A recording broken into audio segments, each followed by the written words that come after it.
वास्तुशास्त्र वैदिक वांग्मय का एक अद्भुत भाग है जो प्रत्येक मानव के प्रत्येक क्षण को प्रभावित करता है। अब प्रश्न यह है कि वास्तुशास्त्र की परिभाषा क्या है। तो वास्तुशास्त्र वैदिक वांग्मय के स्थापत्य वेद का अंग है। स्थापत्य वेद अथर्ववेद का उपवेद है। वेद कितने हैं? वेद हैं 4, ऋग्वेद, सामवेद, यजुर्वेद और अथर्ववेद। इन चारों वेदों के 4 उपवेद हैं। वेदों का मतलब होता है pure science, pure natural law based science, और उपवेद का मतलब होता है इन प्योर साइंसेस की अप्लाइड साइंसेस। तो ये जो 4 वेद हैं जिसमें कि सारे वैदिक वांग्मय की व्याख्या कर देते हैं, 4 वेद ऋग्वेद, सामवेद, यजुर्वेद और अथर्ववेद। इनके 4 उपवेद आयुर्वेद, गंधर्ववेद, स्थापत्यवेद और धनुर्वेद, और फिर इनके 6 वेदांग हैं। वेद को अगर एक पूरा शरीर माना तो उसके 6 वेदांग हैं। 6 वेदांग का अर्थ शिक्षा, कल्प, व्याकरण, निरुक्त, छंद एंड ज्योतिष। फिर इसी तरह 6 उपांग हैं। वेदों के 6 उपांग हैं। उपांग का अर्थ न्याय, वैशेषिक, सांख्य, योग, कर्म मीमांसा एंड वेदांत। फिर इसी प्रकार इतिहास, पुराण, स्मृति और उपनिषद, अरण्यक, ब्राह्मण। ये एक पूरा स्वरूप है वैदिक वांग्मय में। फिर अलग अलग विद्वानों ने, अलग अपने फील्ड के एक्सपर्ट्स ने इसमें और भी ब्रांचेस जोड़ी हैं। अब इस महत्वपूर्ण विषय को समझने के पहले ये जानना बहुत आवश्यक था। क्यों? क्योंकि वेद को जब एक संपूर्ण शरीर माना, उसके सारे वेद वेदांगों का, उपांगों का हमने वर्णन किया। ये इसलिए किया क्योंकि इससे वास्तुशास्त्र की व्यापकता सिद्ध होगी। जिस प्रकार वैदिक वांग्मय में हर विषय की अपनी क्वालिटीज होती है, अपनी विशेषता होती है, अपनी विशेष सामर्थ्य होती है, उसी प्रकार प्रत्येक विषय की अपनी सीमाएं भी होती हैं। जैसे ज्योतिष शास्त्र ज्योतिष का शास्त्र, वैदिक वांग्मय में इसको नेत्र कहा गया, वेदों का नेत्र कहा गया ज्योतिष। तो नेत्र कब तक फंक्शन करता है? जब हम प्रकाश में रहते हैं, जब हम दृश्यमान रहती हैं चीजें। जब अंधकार होता है तो नेत्र नहीं काम करता, चीजें अपनी जगह रहती हैं, उनका प्रभाव रहता है। यदि हम जाएंगे किसी चीज से टकरा के गिरे तो चोट लगेगी, इसका अर्थ उन चीजों का प्रभाव रहेगा, लेकिन वो शरीर को इन स्थूल आंखों से दिखाई नहीं देगा। तब क्या होगा? तब जो दूसरी इंद्री है, हाथ है, स्पर्श की इंद्री है, तब हम उस स्पर्श इंद्री से देख के टटोल के जाएंगे कि अंधेरे में किसी चीज से हम लड़े नहीं। तो हमको सुगम जीवन को सुगम बनाने के लिए दूसरी इंद्री काम आएगी। तो इसी प्रकार वैदिक शास्त्र में, वैदिक वांग्मय में अलग अलग विद्याएं हैं जो एक दूसरे को कॉम्प्लीमेंट करती है। इनका अपना इंडिपेंडेंट स्टेटस कंप्लीट है, टोटल है, लेकिन इंटरडिपेंडेंसी के साथ इनका जो होलिस्टिक अप्रोच होता है, इसको जब हम दृष्टिगत रखते हुए प्रैक्टिस करते हैं, प्रैक्टिस कर जब हम उसको अप्लाइड साइंसेस में लाते हैं, तब उस विषय को प्रॉपरली हम प्रयोग कर सकते हैं। तो स्थापत्य वेद की परिभाषा क्या हुई? स्थापत्य वेद स्थ तिष्ठति स्था तेषां पतित स्थपति। तिष्ठ मतलब होता है बैठना। तो जैसे हम जानते हैं जगत स्थावर और जंगम 2 प्रकार का होता है, एक स्थिर होता है, एक चलायमान होता है। तो तिष्ठति स्था तेषां पतित स्थपति, तेषां पतित स्थपति। तो अब स्थावर जगत का अर्थ क्या हुआ? जो 3 डायमेंशनल है, जो व्यक्त है। तो 3 डायमेंशनल मतलब किसी भी चीज में जिसमें लंबाई, चौड़ाई, मोटाई है, ये सब स्थावर जगत है। और ये सब स्थापत्य वेद का क्षेत्र है। ये बताना इसलिए आवश्यक है क्योंकि स्थापत्य वेद का अर्थ केवल भवन नहीं है, केवल एक घर नहीं है, क्योंकि घर अपने में एक सेपरेट एंटिटी नहीं है। घर भूमि पर बना हुआ है, भूमि पूरे ग्लोब पर स्थित है। ग्लोब अपने में स्वतंत्र नहीं है, वो एक विशेष सूर्य के चारों तरफ चक्कर लगा रहा है और ये अपने में अलग नहीं है, ये एक पूरी मिल्की वे है, गैलेक्सीज हैं, पूरा यूनिवर्स है, ये एक विशेष अनुशासन में चलायमान हो रहा है। और अगर ये अपने अपने में स्वतंत्र होते तो कोई कहीं जाता, कोई कहीं जाता, लेकिन ऐसा नहीं है। ये बहुत व्यवस्थित, इसी को प्रकृति का नियम कहते हैं, इसी को नेचुरल लॉस कहते हैं। इन नेचुरल लॉस के तहत एक अणु से लेकर पूरे ब्रह्मांड तक ये आपस में बहुत सुगठित रूप से संगठित है। और इसीलिए वैदिक वांग्मय में जितनी विद्याएं हैं ये इंडिपेंडेंट होते हुए इंटरडिपेंडेंट है। तो जब विराट ज्ञान की तरफ अपन जाते हैं तब अपने को पता चलता है कि ये वैदिक वांग्मय के किसी भी एक क्षेत्र को अगर आप प्रयोग में लाना चाहते हैं तो आपको पूरे वैदिक वांग्मय का एक्सपोजर होना बहुत आवश्यक है। अगर हम किसी एक क्षेत्र विशेष को लेकर केवल प्रैक्टिस करेंगे तो वो बहुत एकांगी हो। तो इसलिए स्थापत्य वेद जिसका क्षेत्र वास्तुशास्त्र है, इसीलिए स्थापत्य वेद के क्षेत्र को वास्तुशास्त्र है। तो अब क्या है कि जब एक कण से लेकर हमने देखा कण मिलके पदार्थ बना, पदार्थ मिलके चीजें बनी, भवन बना, भवन भूमि पर स्थित है, भूमि सूर्य के तरफ चक्कर लगा रही है, भूमि के चारों तरफ चंद्रमा चक्कर लगा रहा है। ये पूरा एक विराट गति हो रही है जिसको अंग्रेजी में कहते हैं this is ever expanding universe. तो लेकिन अभी अपन और जब वैदिक वांग्मय के गहराई में जाएंगे तो तब देखेंगे जैसे धड़कन होती है तो कैसे एवर एक्सपैंडिंग यूनिवर्स है, फिर कैसे संकुचन होता है, फिर कैसे विस्तार होता है, फिर कैसे संकुचन होता है। तो इसी को लय और प्रलय वैदिक वांग्मय में कहते हैं। तो ये विराट दृष्टि रखना इस विषय विशेष के परिप्रेक्ष्य में बहुत आवश्यक है और इसी आधार पर हम समझ सकेंगे कि वास्तुशास्त्र कोई एक अलग शास्त्र नहीं है। केवल वास्तुशास्त्र को ही प्रैक्टिस करके वास्तुशास्त्र का हम पूरा लाभ नहीं ले सकते जब तक वैदिक वांग्मय के सारे क्षेत्रों का हम ज्ञान नहीं करें। तो अब स्थापत्य के बारे में जब हमने डिटेल में देखा तो देखा कि पूरा ब्रह्मांड, और पूरे ब्रह्मांड में क्या आता है, भूमि आता है, भवन आता है, वनस्पति आती है, आपके आसपास कैसी वनस्पति है, आपके पास की टोपोग्राफी कैसी है, आपकी भूमि का रसायन कैसा है, सॉइल की केमिस्ट्री कैसी है, वो पर्टिकुलर उस पूरे ग्लोब में किस लॉन्गिट्यूड लैटिट्यूड पर है, सोलर सेलेस्टियल रेडिएशंस उस पर किस प्रकार के पड़ते हैं, वहां किस प्रकार की ऊर्जा प्रयोग में लाती है। इसीलिए ये समझना बहुत आवश्यक है, ये सारी चीजें डिटेल में समझना बहुत आवश्यक है, क्योंकि तभी हम जान पाएंगे कि अगर हम वास्तुशास्त्र का कोई एक नियम बता रहे हैं तो ये हम आप लोगों से संप्रेषण तो कर रहे हैं इस चैनल के माध्यम से, लेकिन ये जो भी नियम है ये जनरलाइज नहीं किए जा सकते। अगर हमने कोई नियम बताया कि ये पर्टिकुलर ये किचन, ये रसोई साउथ ईस्ट में होना चाहिए, अग्निकोण में होना चाहिए, लेकिन ये नियम बोलने का ये कदापि अर्थ नहीं है कि जितने लोग पृथ्वी पर हैं सबके लिए ये नियम उपयुक्त है। ये बहुत आवश्यक है समझना, क्योंकि अगर हम देखते हैं कि जितनी अपनी 65 करोड़ अरब आबादी दुनिया की है, सबके चेहरे अलग हैं, सबकी आवाज अलग है, सबको आप रिकॉग्नाइज कर सकते हैं सेपरेटली। इसी प्रकार जैसी जिस व्यक्ति की प्रकृति होती है, प्रवृत्ति होती है, उसके हिसाब से उसको प्रिस्क्रिप्शन दिया जाता है। वास्तुशास्त्र स्थापत्यविद कहां से आया? कहते हैं ज्ञानम चेतनायाम निहितम, knowledge is structured in consciousness.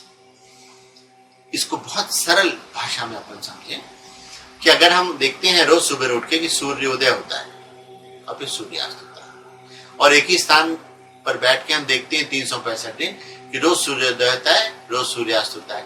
लेकिन जब इसको एक बार देखा, 2 बार देखा, 10 बार देखा, फिर हमने देखा कि ये जब इतनी बार सूर्योदय सूर्यास्त होता है, फिर गर्मी आ जाती है, फिर ठंडक आ जाती है, फिर बरसात आ जाती है। तो इसका अर्थ क्या हुआ?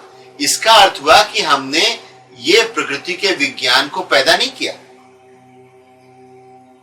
हमने इसको बनाया नहीं, हमने इसका साक्षात्कार किया। जब हमने देखा कि इतनी बार सूर्योदय सूर्यास्त होता है तो पतझड़ आता है, फिर ऐसे बसंत आता है, फिर ऐसे गर्मी आती है, सर्दी आती है। तो जैसे ये विद्याएं, इसीलिए कहते हैं इनको ऋषियों ने, ऋषि मतलब सीयर, सीयर माने दृष्टा, दृष्टा माने जिन्होंने देखा।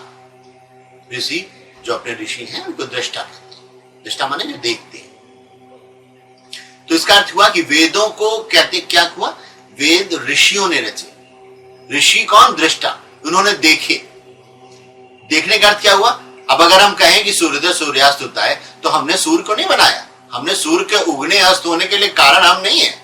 ये एक प्रकृति की अनवरत प्रक्रिया है जिसको हमने देखा, साक्षात्कार किया और बताया। तो इसी प्रकार ये जितना वैदिक वांग्मय है, वेद के जितने भी क्षेत्र हैं जिनका ज्ञान अभी अपन ने बताया कि 4 वेद हैं, ऋग्वेद, सामवेद, यजुर्वेद, अथर्ववेद, 4 उपवेद हैं, आयुर्वेद, गंधर्ववेद, स्थापत्य वेद, धनुर्वेद, 6 वेदांग हैं, शिक्षा, कल्प, व्याकरण, निरुक्त, छंद, ज्योतिष, 6 उपांग हैं, न्याय, वैशेषिक, सांख्य, योग, करिमांसा, वेदांत और इतिहास, पुराण, स्मृति, उपनिषद, अरण्यक, ब्राह्मण, एक पूरा वैदिक वांग्मय है। तो ये प्रकृति की सारी शक्तियों का और वो शक्तियां कैसे काम करती हैं उनको जैसे जिसने देखा, अनुभव किया, वो विद्या है। तो ब्रह्मा को हम कहते हैं कि ये विद्याएं ब्रह्मा से आई, ये महादेव से आई। इसका अर्थ क्या हुआ, ब्रह्मा को क्या कहते हैं, क्रिएटर, वो चेतना जिसने क्रिएट किया। विष्णु जो उनका पालन करते हैं, शिव जो इनका संहार करते हैं। इसका अर्थ ये हुआ कि जब मनुष्य का शरीर बना, मनुष्य की चेतना बनी, उसने प्रकृति को अध्ययन करना शुरू किया, तब उसने देखा कि ये हमारे समाज में इतनी चीजें हैं, हमारे ब्रह्मांड में इतनी चीजें हैं, ये सूर्य है, ये चंद्र है, ये नक्षत्र है, ये ग्रह है। ये जब ऐसे ये नक्षत्र आता है तो ऐसे ये पानी की ऐसी स्थिति होती है, ऐसा कॉम्बिनेशन बनता है तो पानी बहुत बरसता है, ऐसा होता है तो सूखा पड़ जाता है। अब ये इस सारे प्रकृति के नियमों को जो चेतना, जिनको हम साइंटिस्ट कह सकते हैं, वो जब ऑब्जर्व कर रहे हैं तो उनके ऑब्जर्वेशंस हैं। तो ये जितनी भी वैदिक विद्याएं हैं ये उन साइंटिस्ट के ऑब्जर्वेशंस हैं। ऑब्जर्वेशन क्या, देखना। देखने का कौन, जो दृष्टा है। तो दृष्टा कौन है, जिसको अपन ऋषि कहते हैं।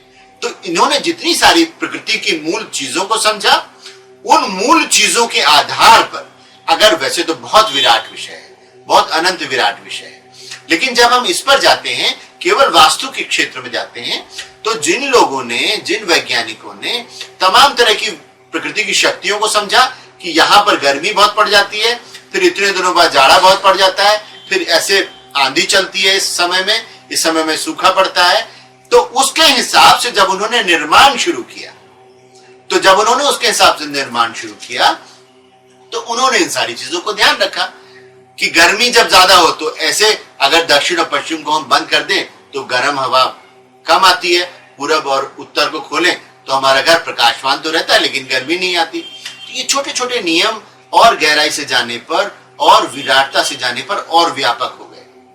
फिर और सूक्ष्म हुए कि घर तो बना लिया, लेकिन अब इस व्यक्ति की प्रकृति ऐसी है, ये ठंडा है, ये कूल है, ये बहुत उद्वेग में रहता है, ये आवेश में रहता है, इसका प्रोफेशन ये है, ये राजा है, ये मंत्री है, ये बिजनेसमैन है, ये कृषक है, ये मजदूर है, सबकी आवश्यकताएं भिन्न भिन्न है। तब फिर उन घरों के प्रकार बने, ध्रुव, धान, जय, नंद, कर, कान, सुमुख, दुमुख, तमाम तरह की वैरायटीज बनी। फिर उनके कॉम्बिनेशंस बने, लाखों तरह के सम्रांगण सुद्धार में लाखों प्रकार के भवनों का वर्णन है।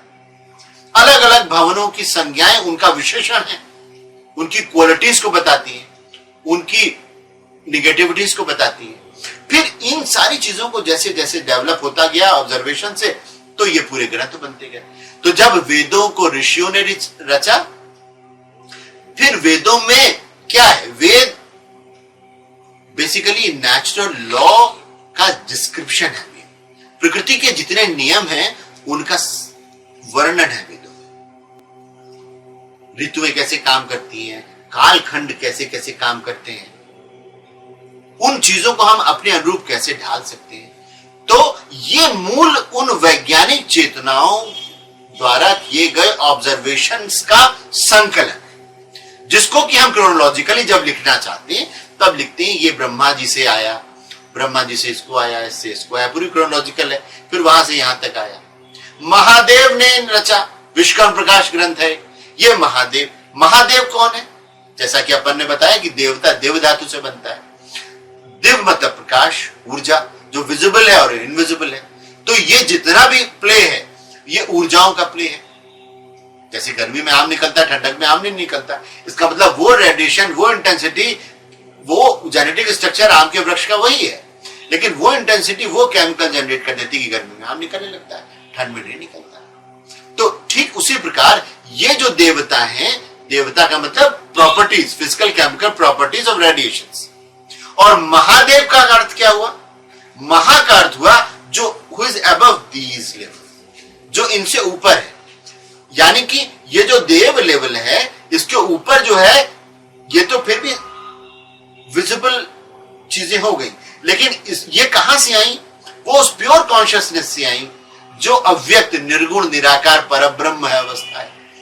तो ये कहने को ये फिलोसॉफिकल टर्म्स हैं, कहने को ये स्पिरिचुअल टर्म्स हैं, लेकिन एक्चुअली ये बहुत बड़े वैज्ञानिक टर्मिनोलॉजी है। अब वो हाँ आइंस्टीन के स्क्वायर से भी कह सकते हैं कि any energy can be transformed into any energy. तो यानी कि एनर्जी मैटर में कन्वर्ट होती है और मैटर एनर्जी में कन्वर्ट होता है। इसका मतलब जो हमारे ग्रंथों में कहते हैं, जैसे विश्वकर्म प्रकाश वास्तु का ग्रंथ है कि ये ग्रंथ महादेव ने रचा। तो महादेव का अर्थ क्या हुआ? जो देव के ऊपर है। देव क्या है? ऊर्जा, प्रकाश। और वो प्रकाश कहां से आया? वो जिस सोर्स से आया वो निर्गुण, निराकार, अव्यक्त, अविनाशी सत्ता है। वो प्योरेस्ट लेवल ऑफ कॉन्शियसनेस है जो क्वालिटी से परे है, निर्गुण है, क्योंकि उसमें से सारे गुण आए। जब violet, indigo, blue, green, yellow, orange, red सब उसी में से आया, तो वो जब इससे परे होगा तभी तो आया। नहीं तो पीला था तो नीला कैसे आता? नीला तो इसका मतलब वो रंगों से परे, निराकार है।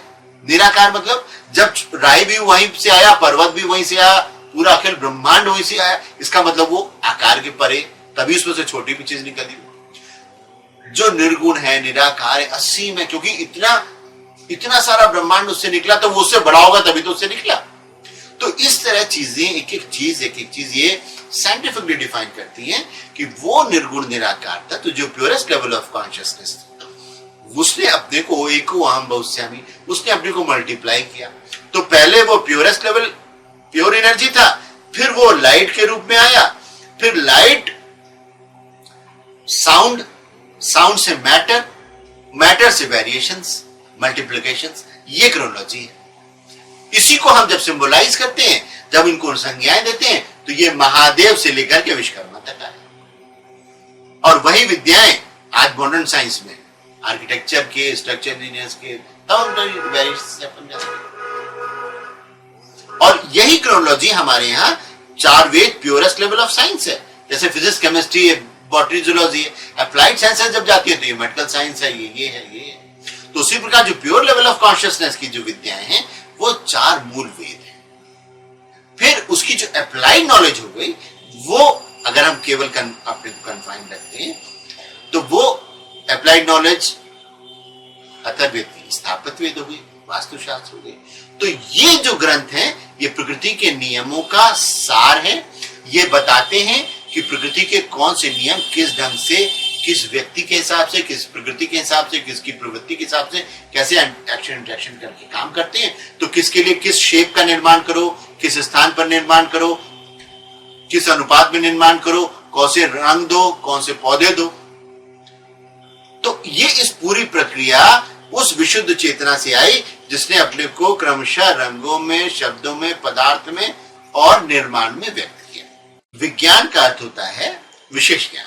विज्ञान का अर्थ होता है जिसको हम एक्शन इंटरेक्शन से प्रमाणित कर सकें और उस प्रमाणित प्रक्रिया को दोहरा सकें, यानी कि वैसी ही चीजों में हमको वैसे ही परिणाम, वैसी परिस्थितियों में मिलना चाहिए। तो ठीक उसी प्रकार जिसको भी इसमें वैज्ञानिकता देखनी हो, बहुत सरल सरल बात है। मैग्नेट होता है तो चुंबक में एक तरफ नॉर्थ पोल होता है, एक तरफ साउथ पोल होता है। तो दो चुंबक को लेकर अगर हम नॉर्थ पोल को सामने रखते हैं तो वो रिपेल करते हैं, दूर जाते हैं। तो उसी प्रकार एक बहुत बड़े साइंटिस्ट हैं, उनका कहना है कि हमारा ह्यूमन हेड जो है नॉर्थ पोल की तरह काम करता है। और हम देखते हैं कि पूरे ब्रह्मांड में एक उत्तरी ध्रुव है, एक दक्षिण ध्रुव है। कंपास जब हम लगाते हैं, दिशा सूचक यंत्र जिसको हिंदी में कहते हैं, तो उसकी सुई नॉर्थ की तरफ जाती है। तो इसी के आधार पर उस एक अमेरिकन साइंटिस्ट है, उनका ये कहना है कि जब हम नॉर्थ सर करके सोते हैं तो जो ग्लोब का नॉर्थ पोल है, तो वो नॉर्थ पोल और हमारा सर नॉर्थ पोल की तरह बिहेव करता है। तो ये इधर सोने से रिपल्शन पैदा होता है। तो हमारी ब्लड की केमिस्ट्री में बहुत सारा मैग्नेटिक रिच एलिमेंट है, आयरन है, ये है, वो है। तो जब ये मैग्नेटिक रिपल्शन के कारण जब हमारा ब्लड मस्तिष्क की ओर बहता है, तो ये सारे तत्व उसमें जो है ये एक डिफरेंट स्ट्रेस जनरेट करते हैं इस रिपल्शन के कारण। तो उसके कारण ब्लड की, जैसे हम जानते हैं कि जब हम सांस लेते हैं तो हमारे लंग्स में ऑक्सीजन जाती है। ऑक्सीजन लंग्स में ऑक्सी हीमोग्लोबिन बनाती है रक्त से मिलकर। ऑक्सी हीमोग्लोबिन बन के वो हमारे रक्त को, ब्लड को नरिश करता है। और वो जब पूरे शरीर में वो रक्त फ्लो करता है तो हमारे एक एक सेल को नरिश करता है, वो एक एक कोशिका को पोषित करता है। अब अगर हम ऐसे दिशा में सर करके सोएंगे कि उस रिपल्शन की वजह से वो पूरी ब्लड की पॉजिटिव केमिस्ट्री, स्वस्थ केमिस्ट्री ब्रेन में नहीं पहुंच रही है, तो हमारा मस्तिष्क धीरे धीरे धीरे अस्वस्थ होता जाता है। और वही जब हम दक्षिण सर करके सोते हैं तो ये नॉर्थ साउथ पोल, हमारा नॉर्थ और साउथ पोल, ये एक अच्छा सर्कुलेशन बनाता है। जब हम पूरब सर करके सोते हैं तो हमारे बॉडी पर ये मैग्नेटिक इफेक्ट परपेंडिकुलर पड़ता है। तो जब ये मैग्नेटिक इफेक्ट परपेंडिकुलर पड़ता है, लंबवत पड़ता है, तब भी सारे ब्लड का सर्कुलेशन इवन ढंग से होता है, बराबर ढंग से होता है। तो इसीलिए जब हम घर चुनते हैं तो अगर हम दिशा एकदम सीधी हो, हाँ पूरब इधर है और डेविएशन नहीं है कि पूरब इधर है लेकिन घर हमारा ऐसे तिरछा बना है, क्योंकि जब हमारा घर तिरछा बनेगा तो ये मैग्नेटिक इफेक्ट जो है परपेंडिकुलर के बजाय डायगोनल पड़ेगा। और जैसे आपने देखा होगा, टॉर्च आप सीधी करिए तो सीधा गोला बनता है, थोड़ी सी तिरछी करिए तो वो गोला डिफ्यूज हो जाता है। तो उसी प्रकार ये डिफ्यूज्ड मैग्नेटिक इफेक्ट हमारे शरीर में एक अलग ढंग का अस्वस्थ प्रभाव उत्पन्न करता है। अब इसी का सांकेतिक रूप में पुराणों में वर्णन मिलता है। और जितनी पुराणों में कथाएं हैं वो चूंकि ऐसी कथाएं कि ये चातुर्मास हुआ तो ये ऋषि, ये विद्वान आएंगे वहां पर, कथाओं के माध्यम से समाज को बताएंगे। तो वो कथाएं बहुत साइंटिफिक चीजें हैं जो सिंबॉलिकली एक जन साधारण व्यक्ति जिसको पीएचडी नहीं करनी है, उसको टाइम भी नहीं हर चीज में पीएचडी करने का, और एक व्यक्ति हर सब्जेक्ट में पीएचडी कर भी नहीं सकता, लेकिन विषयों के जो उपलब्ध लोग हैं, सिद्ध लोग हैं, वो अपने ज्ञान को इतना, जिसको आजकल ऑडियो विजुअल एजुकेशन कहते हैं, हाँ, तमाम इंटरेस्टिंग मेथड्स हैं जिनसे कि वो शिक्षा देते हैं। तो उसी प्रकार जो हमारे पुराण हैं वो जन साधारण को छोटी छोटी सिंबॉलिक कथाओं के माध्यम से उन गहरे विज्ञानों से परिचित कराते थे। अब उसमें वास्तु पुरुष है जिसकी व्याख्या हम आगे करेंगे कि दक्षिण यम की दिशा है, यम मृत्यु का देवता है। तो अगर हम यम की तरफ पैर करेंगे तो मृत्यु का देवता नाराज हो जाएगा, तो इसलिए दक्षिण की तरफ कभी पैर करना नहीं चाहिए। लेकिन इसके पीछे साइंटिफिक रीजनिंग ये है कि दक्षिण को जब हम पैर करेंगे नॉर्थ पोल की तरफ हमारा सर होगा, और वो मैग्नेटिक जो इफेक्ट है वो हमारे शरीर पर स्वास्थ्य का असर नहीं डालेगा। तो ये छोटे छोटे जो स्टोरीज हैं, छोटी छोटी कहानियों में ये बहुत गहरे विज्ञान की तथ्यों को जनता तक पहुंचाया जाता था, और जिससे कि भले ही वो सब्जेक्ट की टेक्नोलॉजी को ना समझ सके, उसके इक्वेशंस और केमिस्ट्री को ना समझ सके, लेकिन उस विषय का लाभ लें। एक व्यक्ति अगर ये इससे कि दक्षिण यम की दिशा मृत्यु के देवता है, हम वो नाराज हो जाएंगे, अगर केवल इस कारण ही वो उधर पैर नहीं करता तो नॉर्थ सर्व नहीं होता, तो उसको विद्या का लाभ तो मिल ही रहा है, उसकी टेक्नोलॉजी, उसके सीक्रेट्स उसको नहीं पता है तो क्या हुआ। तो ये चीजें पुराण में बहुत सिंबॉलिकली छोटे छोटे स्टोरीज में इन सारे विज्ञान को बांटा गया, उनका गठन किया गया। तो अब हम ये देखें कि विज्ञान का क्या अर्थ है। विज्ञान में पदार्थ मैटर को टेस्ट करते हैं, ठीक है। अब अब मैटर को टेस्ट करने का अर्थ है कि हमारा शरीर भी एक मैटर है। अब हम ये देखें, अपने स्वयं प्रयोग करें, किसी दूसरे की तरफ न जाएं। हम अपने घर में आप प्रयोग करके देखिए, आप नॉर्थ सर करके सोइए, आप अपनी नींद का प्रकार देखिए। आप पूरब सर करके सोइए, अपनी नींद का प्रकार देखिए। आप दक्षिण सर करके सोइए, अपनी नींद का प्रकार देखिए। बाहर के ये तो कालजयी विद्याएं हैं, अनंत काल से चली आ रही, तो स्वयं सिद्ध है। इसके लिए अगर हम मान लीजिए किसी लैब में, जैसे आजकल हम देखते हैं, एक दवा औषधि आती है, उसके बहुत लाभ बताए जाते हैं, फिर 5-10 साल बाद पता चलता है कि दवा तो बहुत अच्छी है, लेकिन इतने सारे इसके साइड इफेक्ट्स। तो हम किस विज्ञान की बात करें कि आज कोई चीज प्रमाणित होती है, लेकिन पता चला 2-4-5 साल बाद पता चलता ही नहीं, उस समय तो प्रमाणित हुई थी, लेकिन अब इतने इसके साइड इफेक्ट्स हैं, तो वो उसको बड़े बड़े देशों में बैन कर दिया जाता है। तो इससे अच्छा हम उन कालजयी विद्याओं को स्वयं प्रयोग करके क्यों न समझें। अगर हमको परीक्षण करना है तो हम स्वयं अपने वैज्ञानिक क्यों न बने। आप स्वयं देखिए, दक्षिण सर करके सो के देखिए, आपको कैसा अनुभव होता है। पूरब सर करके सोइए, आपको स्वयं इसका परिणाम मिलेगा। किसी दूसरे का उधार लिया हुआ ज्ञान से हमको अपनी विद्याओं को प्रमाणित करने की आवश्यकता क्यों है। एक और अगर जरूरत पड़ती भी है तो हम छोटे छोटे एग्जाम्पल से समझ सकते हैं। आप एक बहुत अच्छी नर्सरी से बहुत स्वस्थ पौधा खरीद के ले आइए और उसको अपने बेडरूम में बेड के नीचे अंधेरे कोने में रख दीजिए। चाहे आप उसको कितना भी पानी दीजिए, क्या वो पौधा ग्रो करेगा? क्या वो पौधा स्वस्थ रहेगा? क्यों नहीं रहेगा। आप तो बहुत बढ़िया जेनेटिकली मॉडिफाइड प्लांट ले आए या नर्सरी में बहुत स्वस्थ पौधा ले आए, क्यों वहां मुरझा गया? बहुत सरल सी, बहुत सीधी सी बात है, इसमें कोई बहुत जटिल विज्ञान की बात नहीं। क्यों? क्योंकि उसको सही ढंग से हवा पानी खाद नहीं मिला।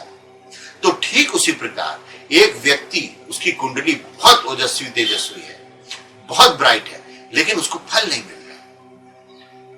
ठीक उसी प्रकार जैसे आपने मोबाइल तो बहुत बढ़िया लिया हुआ, लेकिन बेसमेंट के अंदर चले गए तो सिग्नल पकड़ ही नहीं रहा, तो वो मोबाइल ऑपरेट नहीं कर पा रहे हो। तो ठीक उसी प्रकार कई बार बहुत अच्छी कुंडली वाले व्यक्ति अगर किसी घर में रहते हैं, तो जैसे बेसमेंट में मोबाइल को सिग्नल नहीं मिल रहा और मोबाइल ऑपरेट नहीं कर पाते आप, ठीक उसी प्रकार किसी व्यक्ति की कुंडली बहुत अच्छी है, उसका पोटेंशियल बहुत अच्छा है, लेकिन जब वो कुंडली का क्या हुआ कि वो रेडिएशंस आपको इन प्लैनेट से मिल रहे हैं, उससे वो केमिस्ट्री जनरेट हो रही है, उससे आपकी माइंड बॉडी कोऑर्डिनेशन जनरेट हो रहा है। कुछ केमिकल्स माइंड बॉडी कोऑर्डिनेशन को, कुछ क्रिएटिविटी को, कोई आपके जीनियस को डेवलप कराते हैं। अगर वो केमिकल्स का सिक्रेशन नहीं हो रहा तो आप अस्वस्थ हो जाते हैं। जैसे पहले टेप होता था, अगर बढ़िया टेप है, बढ़िया केमिकल लगाए टेप पे तो बहुत अच्छे से टेप होता था। अगर वो घिस गया तो आप उस पर टेप नहीं होता, इसका मतलब वहां केमिकल अब उपलब्ध नहीं है। तो ठीक उसी तरह अगर हमारी बॉडी में वो केमिकल्स जो माइंड बॉडी कोऑर्डिनेशन के लिए, क्रिएटिविटी के लिए, इंटेलिजेंसिया के लिए, इन सारी चीजों के लिए रिस्पॉन्सिबल है, अगर वो केमिकल सिक्रेशन नहीं हो रहा तो हमारी चाहे जितनी अच्छी कुंडली है या हमने जितनी अच्छी अपब्रिंगिंग उसकी करी है, हमको रिजल्ट नहीं मिलेगा। तो ठीक उसी प्रकार अगर उस व्यक्ति को, जैसे मोबाइल बेसमेंट में नहीं चलता है सिग्नल मिलने से, अगर हम मोबाइल को सही जगह ले आते हैं टावर के रेंज में, तो हमको मिलने लगता है। तो ठीक उस प्रकार वास्तु में, जैसे इसके पहले हमने बताया, आयुर्वेद के हिसाब से वास्तु का प्रकृति होती है व्यक्ति की, धातुएं होती हैं। भोजन करते हैं तो रस, रक्त, मांस, मेद, अस्थि, मज्जा, शुक्र, ये रसों का रूपांतरण होते होते बनता है। इसमें कहीं व्यवधान आएगा। जैसे पौधा आपने रखा अंधेरे जगह तो वो ग्रो नहीं किया, तो ठीक उसी प्रकार अगर हमारे शरीर को वो सारे धूप, हवा, पानी, अगर बहुत स्थूल भाषा में कहें तो वो अगर धूप, हवा, पानी स्वच्छ ढंग से नहीं मिला तो हमारा शरीर मुरझा जाएगा। तो वास्तुशास्त्र में किस दिशा की, अगर हमको ये पता है कि यहाँ पर इस एंगल से इतने बजे सूर्य में इंफ्रारेड रेंज रीच हो जाता है, अल्ट्रावायलेट रेंज रीच हो जाता है, ये बॉडी को नुकसान करता है, ये बॉडी को सर दर्द करता है, तो गर्मी में 3 बजे दोपहर में हम कहेंगे टोपी लगा के जाना, कैप लगा के जाना, सर ढक के जाना। क्यों? क्योंकि हमको सूर्य की प्रकृति मालूम है कि गर्मी में 3 बजे जाओगे लू लग जाएगी, गर्मी लग जाएगी, शरीर को नुकसान होगा। ठीक उसी प्रकार हम घर में वास्तु में कौन से सूर्य के प्रकाश को आने देना, कौन से सूर्य के प्रकाश को रोकना, किस तरफ की हवा आने देना, किस तरफ की हवा रोकना, कौन से रेडिएशंस को आने देना, कौन से को रोकना। इन सारी चीजों से हम प्रकृति की इन सारी चीजों को नियोजित करते हैं। जब नियोजित करते हैं तो वो रेडिएशंस, वो प्रभाव हमारे शरीर को स्वस्थ रखते हैं। तो ये विज्ञान बहुत स्पष्ट विज्ञान है। जैसे पौधा ग्रो करता है वैसे ही व्यक्ति का शरीर भी ग्रो करता है। अगर सही चीजें मिलेंगी तो, और नहीं मिलेंगी तो वह स्वस्थ रहेगा। वास्तु में अगर वो सूर्योदय का प्रकाश उसको नहीं मिला, पूरा उसका ईस्ट ब्लॉक है और वो रेडिएशन मिला जिधर इंफ्रारेड अल्ट्रावायलेट रेंज रिच हो जाता है सूरज में, तो उग्रता रहेगी, हाई ब्लड प्रेशर रहेगा, हाइपरटेंशन रहेगा, हमको पता ही नहीं रहेगा। और इसी का हमने घर वास्तु चेंज कर दिया। अब जैसे डॉक्टर्स भी कहते हैं कि ब्लड प्रेशर के लिए आप मॉर्निंग वॉक जरूर कीजिए, शुगर है तो आप वॉक कीजिए। क्यों? जब आप वातावरण के टच में आते हैं तो केवल ऑक्सीजन ही नहीं मिलती वहां, अलग अलग प्लांट्स हैं, उनके अलग अलग गैसेस हैं, वो सूक्ष्म औषधियों की तरह काम करते हैं। अलग अलग रेडिएशंस सूक्ष्म औषधियों की तरह काम करते हैं। जैसे रत्न पहनते हैं, उनके रेडिएशंस अलग अलग ढंग से काम करते हैं। तो इसी प्रकार वास्तु पुरुष अपने में एक उस पूरे ब्रह्मांड के अलग अलग दिशाओं से अलग अलग समय पर कौन कौन से फिजिकल और केमिकल इफेक्ट किस स्थान पर डेवलप हो रहे हैं वो सिंबलाइज करता है। वो उस पूरे मैक्रो यूनिवर्स को इस माइक्रो फॉर्म में एक्सप्रेस करता है कि ये वास्तु पुरुष है। जिसमें कि एक कथा हो गई कि ऐसे समय में एक बहुत विराट नाद हुआ, फिर एक ऐसा वो पुरुष प्रकट हुआ, सारे देवता उसके ऊपर बैठ गए, तो वो बड़ा प्रताड़ित हुआ। फिर वो भगवान के पास गया तो उसने याचना करी कि ये देवता मुझे तंग कर रहे हैं। तब उसने उनको, ब्रह्मा ने उनको वरदान दिया कि अब तुम्हारी, अगर ये देवताओं को ऐसे ऐसे बताया और उसको बताया कि तुम्हारी अब ऐसे ऐसे स्थान पे पूजा होगी, अगर कोई इस तरह पूजा नहीं करेगा तो वो तुम्हारे कोप का भागी बनेगा। अब ये सिंबॉलिक स्टोरी है, इसके अंदर बहुत गहरा विज्ञान छुपा हुआ है कि अगर इस तरह, वैसे तो 32 प्रकार के वास्तु पुरुष होते हैं। अब 81 पद का वास्तु का अर्थ हुआ एक जो ग्राउंड प्लान बना है उसको 9 बाई 9 के 81 खानों में बांटा। अब हर पद का, हर ब्लॉक का एक विशेष क्वालिटी होती है एनर्जी की। जैसे हम जाते हैं ना, सूर्योदय को प्रकाश हुआ तो हमारे जो फ्रंट की वॉल है वो स्वस्थ वाले रेडिएशन से एक्सपोज हो रही है। जब ज्यादा धूप हो गई, ज्यादा गर्मी होगी तो साउथ और वेस्ट की वॉल उस हीट से एक्सपोज हो रही है। तो यहां पर क्वालिटी डिफरेंस होगा ना चीजों का। तो ठीक उसी प्रकार घर में पूरब में किस जोन का, जैसे प्रिज्म से जब एक व्हाइट रे रिफ्लेक्ट कराते हैं तो violet, indigo, blue, green, yellow, orange, red, इस विबग्योर में वो स्पेक्ट्रम बनता है। और वही फिजिक्स की क्रोमेटोलॉजी के ब्रांच के एक्सपर्ट बताते हैं कि येलो रेंज है, यहाँ पर प्रोटीन रिच है, ये रेड रेंज है, यहाँ जिंक रिच है, ये ऐसा है, ये ऐसा है, ऐसा है। तो ठीक उसी प्रकार वास्तु पुरुष में जब सूर्योदय होता है तो कहां पर हीट कम है लेकिन लाइट की इंटेंसिटी डिफरेंट है। फिर कैसे कैसे हीट बढ़ी, लाइट की क्वालिटी कैसे कैसे चेंज हुई। इन सारे गुण धर्मों से जो विशेष ऊर्जाएं पैदा होती हैं उनको वास्तु पुरुष में अलग अलग स्थान के देवताओं के नाम से जाना जाता है।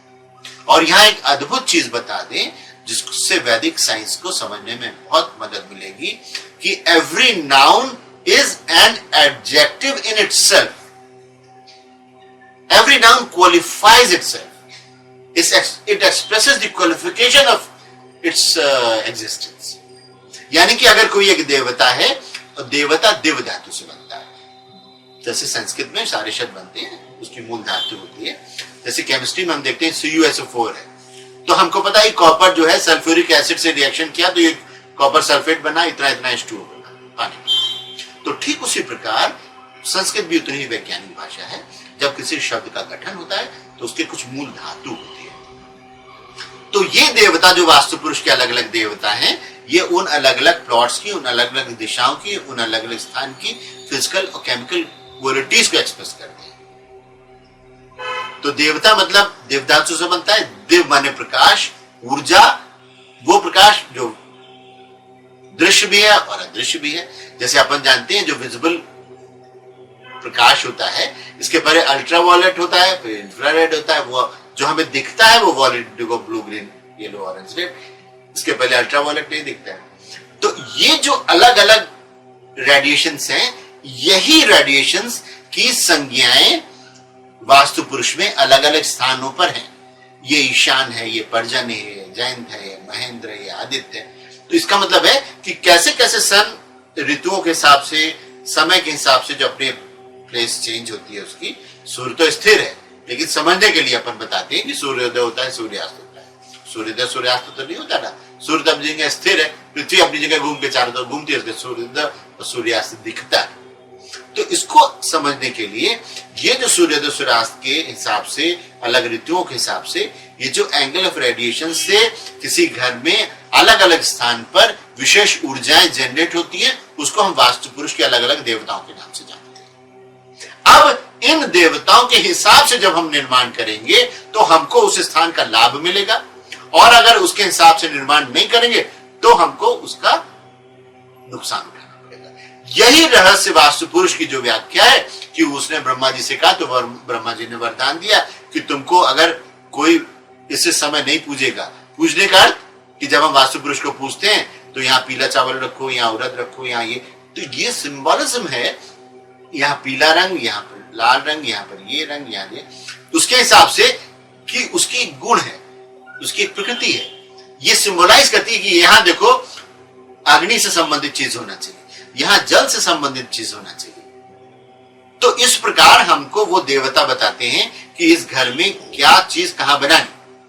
तो जैसे आजकल कॉर्पोरेशन से नक्शा पास कराना होता है, उसी प्रकार अपने यहां परंपरा से जो स्कॉलर्स होते थे, जो विद्वान होते थे, वो घर में आगे जब वास्तु पूजन कराते थे, उस वास्तु पूजन का अर्थ केवल पूजा करा के जाना नहीं होता था।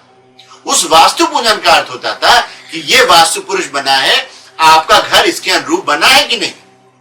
तो वो पूजा एक तरह का सर्टिफिकेट होता था कि ये जो निर्माण हुआ है ये बिल्कुल नेचर के अलायंस में हुआ है, उस लॉन्गिट्यूड लैटिट्यूड पर जिस प्रकार की घर की आवश्यकता है वहां वैसी चीजों का निर्माण हुआ है। तो ये जो वास्तु पूजन होता था ये एक सर्टिफिकेट होता था उस फील्ड के स्कॉलर का कि हाँ ये आर्किटेक्चर इस वास्तु के हिसाब से बना है जो यहां के लिए, इस व्यक्ति के लिए, इस प्रोफेशन के लिए आवश्यक है। तो ये जो प्रकृति का विज्ञान है ये सिंबलाइज किया गया वास्तु पुरुष में। और उस वास्तु पुरुष से हम ये सर्टिफाई करते हैं कि हाँ भाई ये कंस्ट्रक्शन सही कंस्ट्रक्शन है कि नहीं, प्रॉपर कंस्ट्रक्शन है कि नहीं, एलोकेशन के हिसाब से, प्रोपोर्शंस के हिसाब से। अब जैसे वास्तु में छंद होता है, मेरु, खंड मेरु, सूची, पताका, चंद्र, तो यानी कि किस टोपोग्राफी में कौन से सेस्मिक जोन में किस तरह का स्ट्रक्चर बनाना चाहिए। एक जगह जहां पर पिरामिडिकल स्ट्रक्चर बनाएंगे तो वहां पर बहुत स्टेबल रहेगा, और जो बहुत सेस्मिक जोन है वहां अगर रिवर्स पिरामिड की तरह कोई कंस्ट्रक्शन बनाएंगे तो जरा सी मूवमेंट में तो वो कोलैप्स हो जाएगा। अगर 3-4 रिक्टर स्केल, 5 रिक्टर स्केल, जिसको कि हम बहुत वो नहीं मानते, उसमें ही कोलैप्स हो जाएगा। तो वास्तुशास्त्र की पूजा का अर्थ ये होता था, वास्तु पूजन का अर्थ ये होता था कि वो स्कॉलर आके वहां की सारी चीजों के अनुरूप आपको ये सर्टिफाई करे कि हाँ ये सारी चीजें वैज्ञानिक रूप से, आपके शरीर के हिसाब से, आपके प्रोफेशन के हिसाब से, आपके परिवार में जितने लोग हैं उन सब की प्रकृति के हिसाब से ये सर्वोत्तम निर्माण हुआ। इसका अर्थ ये हुआ कि ये उस वैज्ञानिक नेचुरल साइंसेस जो हैं उनके अकॉर्डिंगली निर्माण होने का सर्टिफिकेट था। इसलिए ये वास्तु एक अद्भुत विज्ञान है, स्पष्ट रूप से, जिसको कि हम स्पष्ट रूप से अपने जीवन में रोज देख सकते हैं। इसीलिए जो वैदिक वांग्मय में वास्तुशास्त्र के साथ ही जैसे एक आयुर्वेद बहुत महत्वपूर्ण विषय है, उसमें अगर किसी को हम औषधि देते हैं तो उसकी प्रकृति प्रवृत्ति के हिसाब से कि ये औषधि दूध से लेना, ये गर्म पानी से लेना, ये ठंडे पानी से लेना, ये शहद से लेना। तो इसी प्रकार जैसे कुंडलियां सबकी अलग अलग है, सबके चेहरे अलग हैं, सबकी आवाज अलग है, उसी प्रकार एक ही घर में आप देखिए, अगर मान लीजिए 4 भाई हैं, एक दुबला पतला है, एक हेल्दी है, एक काम एंड क्वाइट है, एक सिंसियर है, एक बहुत एग्रेसिव है। जबकि भोजन सारे लोग वही कर रहे हैं। तो भोजन का अर्थ क्या हुआ, फूड का अर्थ क्या हुआ कि जो उन चारों भाइयों का इंटेक है वो वही प्रोटीन, कार्बोहाइड्रेट, मिनरल, विटामिन सबका इंटेक वही है। लेकिन तो सबके बॉडी में उतना ही प्रोटीन होना चाहिए था, उतना ही कार्बोहाइड्रेट, उतना मिनरल, उतना ही विटामिन, लेकिन ऐसा नहीं होता। वो ऐसा क्यों नहीं होता? क्योंकि वैदिक वांग्मय का ही एक महत्वपूर्ण क्षेत्र आयुर्वेद भी है। वो हमारा इंटेक तो हम एक ही भोजन वो चारों लोग कर रहे हैं, लेकिन उनकी बॉडी उसको एसिमुलेट अलग अलग ढंग से कर रही है। किसी की बॉडी प्रोटीन ज्यादा एसिमुलेट कर रही है, किसी की कार्बोहाइड्रेट, किसी की मिनरल्स, किसी कुछ। तो इसीलिए उनकी प्रकृति भिन्न है। कोई हेल्दी है, कोई पतला दुबला है, कोई एग्रेसिव है, कोई एम्बिशियस है, कोई स्थायित्व वाला है। तो ये आयुर्वेद में अलग अलग वात, पित्त, कफ के आधार पर उनकी प्रकृतियां निर्धारित की जाती है। तो इसी प्रकार जिसकी पित्त प्रकृति है, जिसके शरीर में पित्त प्रधानता है, पित्त की प्रधानता है, उसमें उसको जल्दी एसिडिटी हो सकती है, एग्रेसिव होगा, जल्दी आक्रोश में आ जाएगा। तो अब ऐसे व्यक्ति का बेडरूम अगर हम साउथ में बनाते हैं, ये बहुत गंभीर विषय है, इसमें बहुत ध्यान से सुनने की आवश्यकता है कि अगर एक व्यक्ति है जिसको एसिडिटी रहती है, बहुत आक्रोश में रहता है, जल्दी आवेशित हो जाता है, तो उसका बेडरूम अगर हम ऐसे प्रदेश में, ऐसे देश में, ऐसे जिले में जहां टेम्परेचर बहुत ज्यादा रहता है, वहां पर अगर हम साउथ के बेडरूम में, अमूमन साउथ वेस्ट बेडरूम बहुत अच्छा माना जाता है, लेकिन इसमें और भी गहराई में जानने की आवश्यकता है कि अगर एक व्यक्ति की प्रकृति एग्रेसिव है, पित्त प्रधान है, उसको हम ऐसी जगह जहां 48 डिग्री टेम्परेचर हो जाता है, वहां अगर दक्षिण के बेडरूम में हम उसको रखते हैं, उसकी दक्षिण की खिड़की नेचर से एक्सपोज्ड है, तो वहां से जो गर्मी आएगी, वहां से जो वेव्स आएंगी, वो उसके शरीर में पित्त को और उद्दीप्त करेंगी। तो जब उसके पित्त को और उद्दीप्त करेंगी तो वो उसको विश्राम मिलने के बजाय उसकी एसिडिटी बढ़ेगी। जब एसिडिटी बढ़ेगी तो उसका एग्रेशन बढ़ेगा, एग्रेशन बढ़ेगा तो उसका ब्लड प्रेशर बढ़ेगा, ब्लड प्रेशर बढ़ेगा, एग्रेशन बढ़ेगा, अग्नि बढ़ेगी, तो क्या होगा? तब उसके बॉडी में धीरे धीरे अल्सर डेवलप होने लगेगा और पता भी नहीं चलेगा। तो अल्सर डेवलप होने लगा। अब डॉक्टर के यहां आप गए, बड़े बड़े हॉस्पिटल्स में गए, वहां उसका ट्रीटमेंट हुआ, वहां उसके ऑपरेशंस हुए, वहां ठीक हो गए, लेकिन फिर घर में आए, फिर उसी ऋतु में, फिर उसी गर्मी में, फिर वही विंडो खुली, फिर उसी वेव्स, वैसे ही हीट। पर्दे से, दरवाजे से हम गर्मी रोक सकते हैं, लेकिन उसके साथ बहुत सारी अदृश्य वेव्स भी आती हैं। तो ये उसके शरीर को जो नुकसान करेगा, इसका डायग्नोसिस तब ही हो पाएगा जब हम वास्तु के साथ साथ उस व्यक्ति की प्रकृति को भी जानते हैं, हम आयुर्वेद को भी जानते हैं। केवल वास्तु को हम जानेंगे और हम कहेंगे साउथ में बेडरूम बहुत अच्छा होता है, यहां बना दो, लेकिन उसकी मूल प्रकृति को व्यक्ति की नहीं जानेंगे तो वो हानि के बजाय हानि हो सकती है।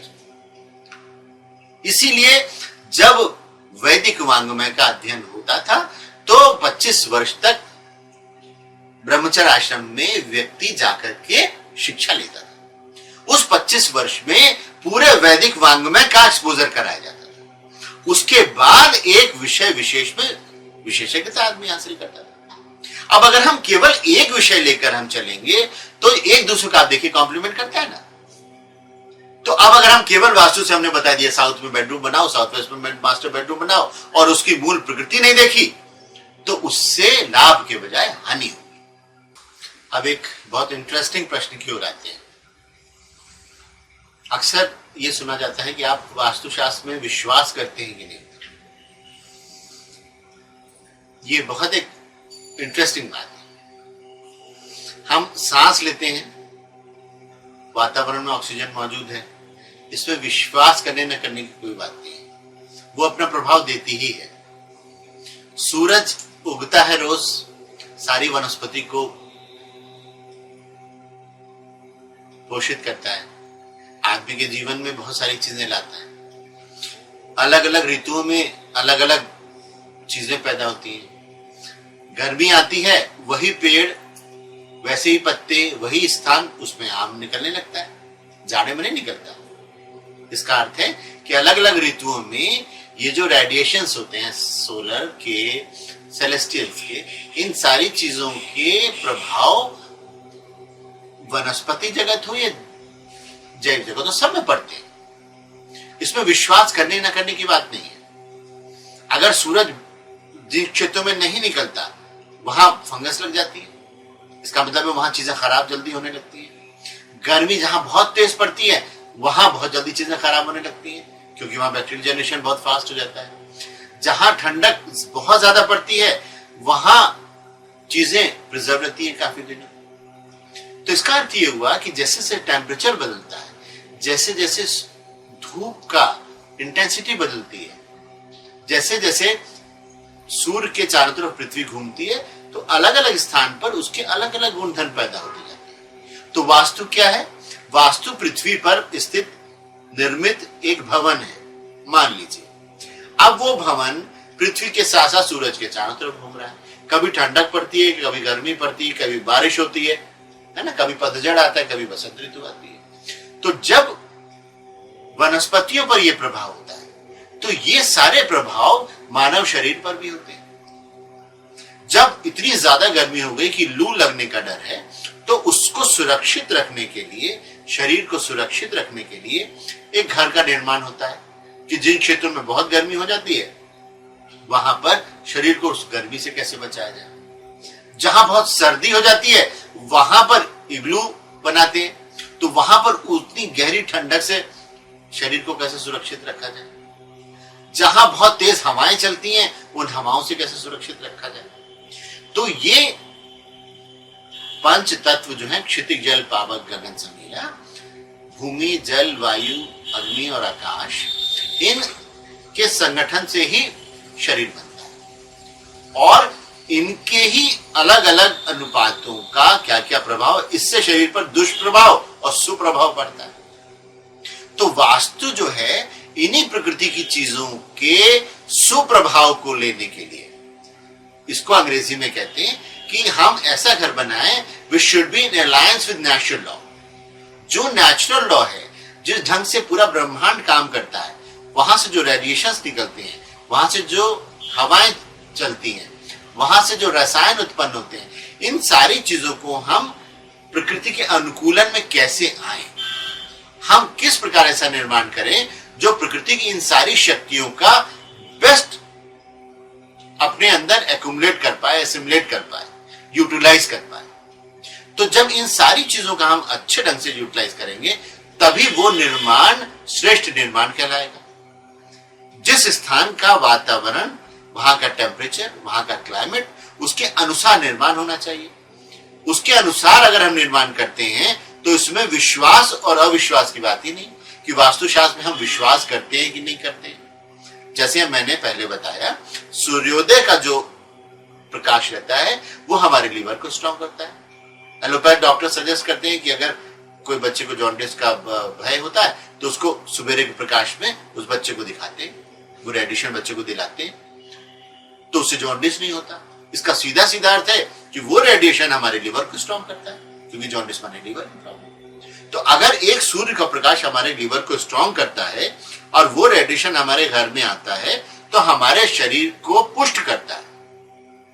अब इस बात पर हमको विश्वास हो या ना हो, वो प्रभाव तो उत्पन्न करता ही है। अगर एक तार में करंट जा रहा है और हम उसको छुएंगे और हम कहेंगे कि हम इस करंट में विश्वास नहीं करते, तो अगर हम तब भी हम उसको छुएंगे तो करंट तो लगेगा ही। अगर हम दोपहर में गर्मी में बाहर निकल रहे हैं तो लू तो लगेगी ही, हम चाहे विश्वास करें या ना करें। जहां पर ऐसे देशों में जहां माइनस में टेम्परेचर होता है, वहां अगर हम प्रॉपर बने हुए घर में नहीं रहेंगे, जहां माइनस में टेम्परेचर हो जाता है, तो पूरी बॉडी फ्रीज हो जाती है वहां पर। तो अगर हम उसमें प्रॉपर वास्तु में नहीं रहेंगे, वैसे घरों में नहीं रहेंगे जो वैसी ऊष्मा जनरेट किए रहते हैं, तो वो हमारे शरीर को दुष्प्रभाव देगा ही देगा। उसमें वास्तु पर विश्वास करने या न करने की कोई बात ही नहीं। ये तो सीधे सीधे पूरा पूरा विज्ञान है जो प्रकृति की शक्तियों को, नेचुरल लॉ को, नेचुरल रिसोर्सेस को हम कैसे अपने बॉडी के लिए, शरीर के लिए बेस्ट ढंग, सर्वोत्तम ढंग से सामंजस्य स्थापित करके एक घर निर्माण करें, उसकी विद्या है। ये कोई एक हाइपोथेसिस नहीं है, ये कोई मैथोलॉजिकल चीज नहीं है, एक कपोल कल्पित चीज नहीं है। ये बिल्कुल स्पष्ट भाषा में क्लाइमेटिक कंडीशंस के हिसाब से, नेचुरल रिसोर्सेस के हिसाब से, वहां के एनवायरनमेंट के हिसाब से जो हम बेस्ट एक एम्बियंस क्रिएट करते हैं, इनफोल्ड करते हैं वहां की स्पेस को, जो हमारे शरीर को भौतिक रूप से, मानसिक रूप से और आध्यात्मिक रूप से सर्वोत्तम रख सकते हैं, सर्वोत्तम ढंग से रख सके। ये वास्तु है। अगर एक कोई बिल्डिंग है वो दक्षिण में यू शेप्ड है, ऐसे अलग अलग नाम होता है, जैसे प्लानिंग्स का नाम होता है, वैसे घरों का नाम होता है, ध्रुव, ध्यान, जय, नंद, सुमुख, दुमुख, बहुत सारी वैरायटी। टाउन प्लानिंग है, विलेज की दंडा, सर्वतोभद्र, नंद्या, वर्तुल, पद्म, कारमुख, प्रस्तर, चतुर्मुख, बहुत सारी वैरायटीज है। तो अब अभी जो मॉडर्न आर्किटेक्चर में कोई बिल्डिंग बन गई, अब वो दक्षिण की तरफ यू शेप करके बन गई। अब आप इस बात पर बहुत गंभीरता से ध्यान दीजिए कि जो भवन दक्षिण की तरफ यू शेप करके बना है, भारत में बहुत सारे क्षेत्रों में जहां 40-48 डिग्री टेम्परेचर पहुंच जाता है, वहां जब दक्षिण की तरफ मुंह करके इस तरह यू शेप बिल्डिंग बनी है, तो वो ऑलरेडी कितना ज्यादा अग्नि को अपने अंदर समाहित कर रही है। क्योंकि जब साउथ वेस्ट में सन पहुंचता है, सूर्य पहुंचता है, सबसे अधिक उष्ण होती है। तो ऐसी बिल्डिंग की मूल प्रकृति अग्नि प्रधान होगी। ऐसी बिल्डिंग में हमको किचन कहां देना है, किस अनुपात में देना है, ये डिफरेंट हो जाएगा ना। एक बिल्डिंग जो पूरब की तरफ यू शेप करके है, तो वो जो सुबेरे का सन है, सुबेरे का सूर्य है, उससे, जैसे अपने यहां सूर्य नमस्कार की परंपरा है कि सूर्योदय जब होता है तब हम उसको चढ़ाते हैं। उसका अर्थ यह कि वो जो रेडिएशन है वो हमारे रेजिस्टेंस को, अब कुछ हमारे एलोपैथिक डॉक्टर्स सजेस्ट कर रहे थे, हमारे एक संबंधी के हैं, कि जो बादलों के मौसम में जिन बच्चों का जन्म होता है, उन बच्चों की मूल प्रकृति जॉन्डिस प्रोन हो जाती है, उनको जॉन्डिस जल्दी हो सकता है। इसलिए उन्होंने ये सलाह दिया कि जो सूर्योदय का सन है उस समय बच्चे को सन में एक्सपोज कराएं।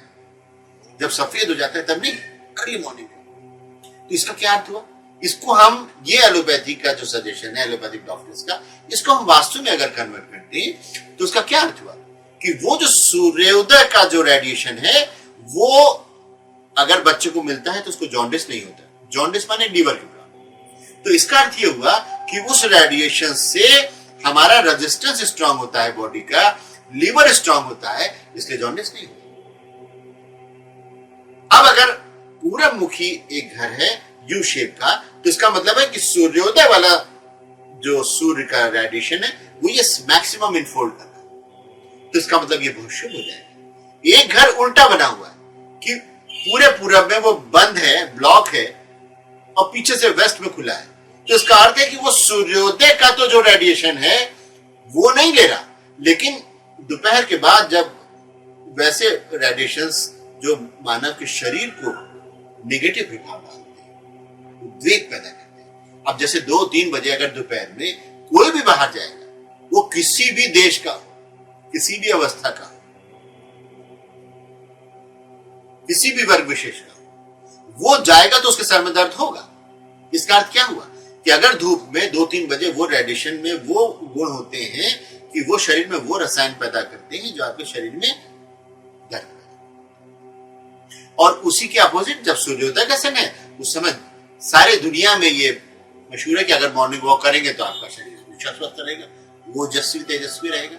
इसका क्या हुआ कि वो रेडिएशन आपकी बॉडी को स्ट्रांग करता है, रेजिस्टेंस को स्ट्रांग करता है। तो अब अगर ऐसा भवन जिसमें कि पूरब तो पूरा बंद है और पीछे से खुला हुआ है, तो वो ओज तेज वाला रेडिएशन जो बॉडी का रेजिस्टेंस बढ़िया करता है, वो तो बॉडी उस बिल्डिंग की बॉडी में मिल नहीं रहा, वो तो रिफ्लेक्ट हो जा रहा है। और हमारी कंस्ट्रक्शन जो है वो वेस्ट का जो खराब निगेटिव एनर्जी वाला सन है वो इनफोल्ड कर रहा है। तो बहुत स्वाभाविक सी बात है कि इस ऐसे घर की जो मूल प्रवृत्ति है वो कैसी होगी, मानव शरीर के लिए अपन स्वयं समझ सकते हैं। तो इस प्रकार उस पूरे अगर एक मल्टी स्टोरीड बिल्डिंग बनी है तो उसका मूल शेप कैसा है, उस शेप के आधार पर निर्णय होगा कि इसमें ऑलरेडी कितनी ऊर्जा किस प्रकार की उपलब्ध है, उसके आधार पर निर्णय करेंगे।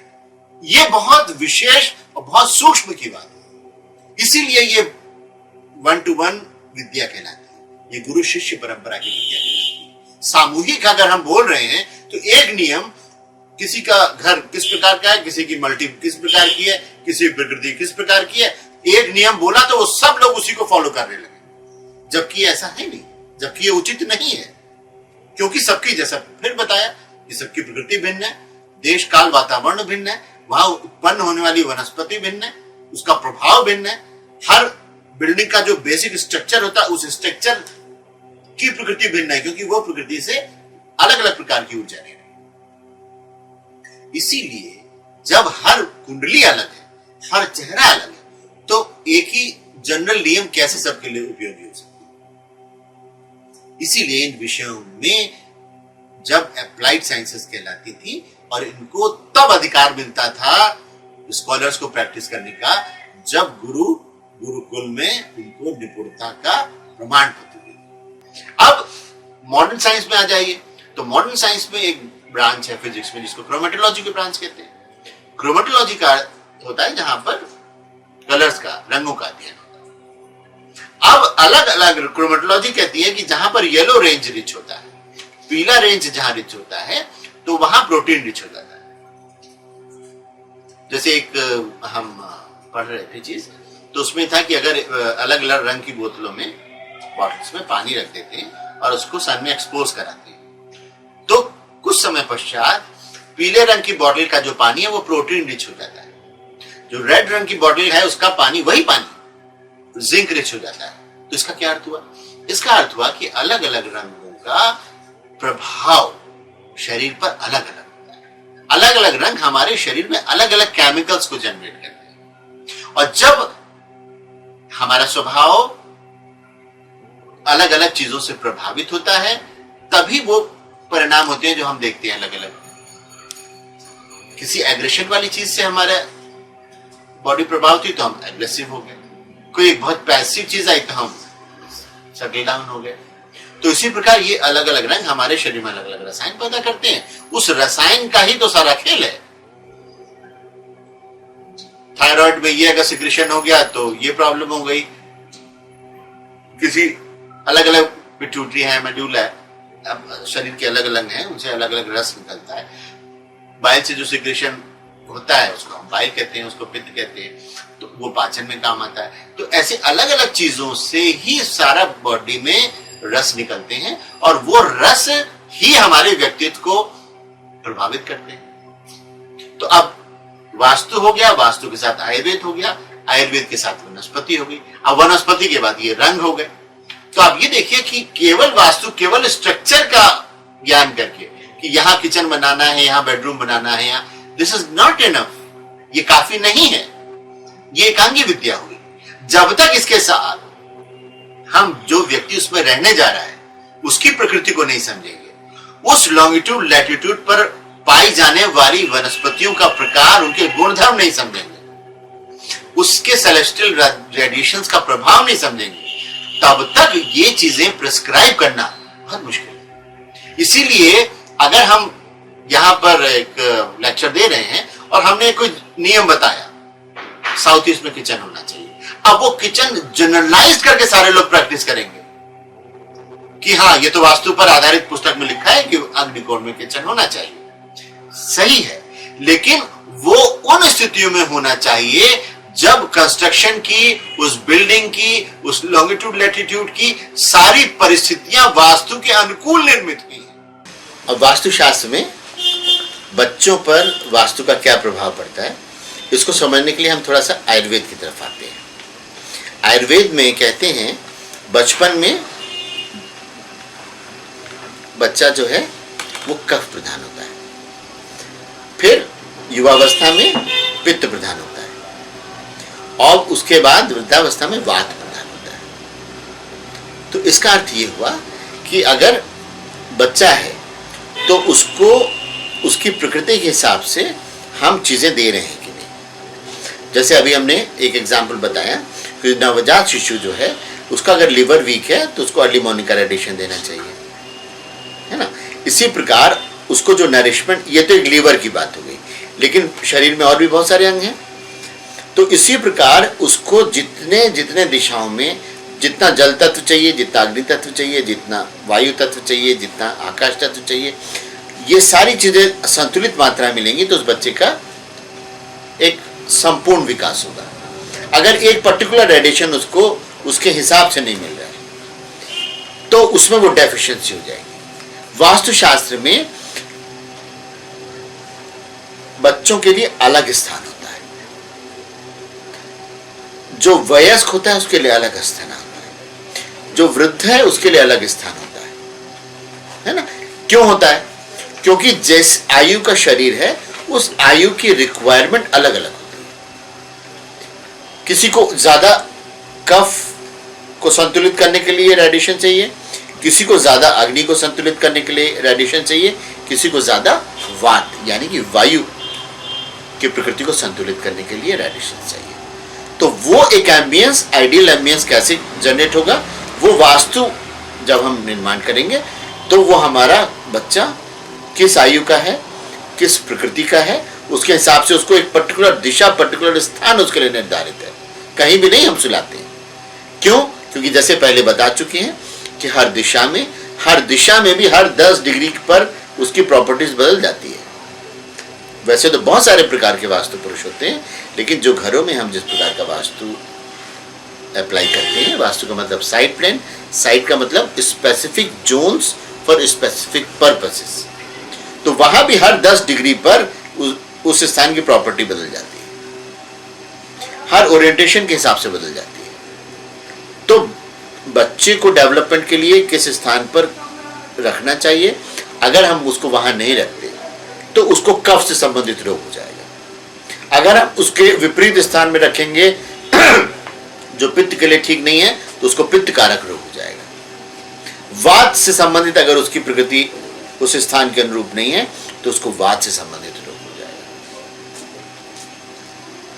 क्यों हो जाएगा? ये जैसे पहले भी बता चुके हैं, प्लांट्स पे इफेक्ट होता है, लीवर पे इफेक्ट होता है। जैसे प्रकृति, सारी प्रकृति का जो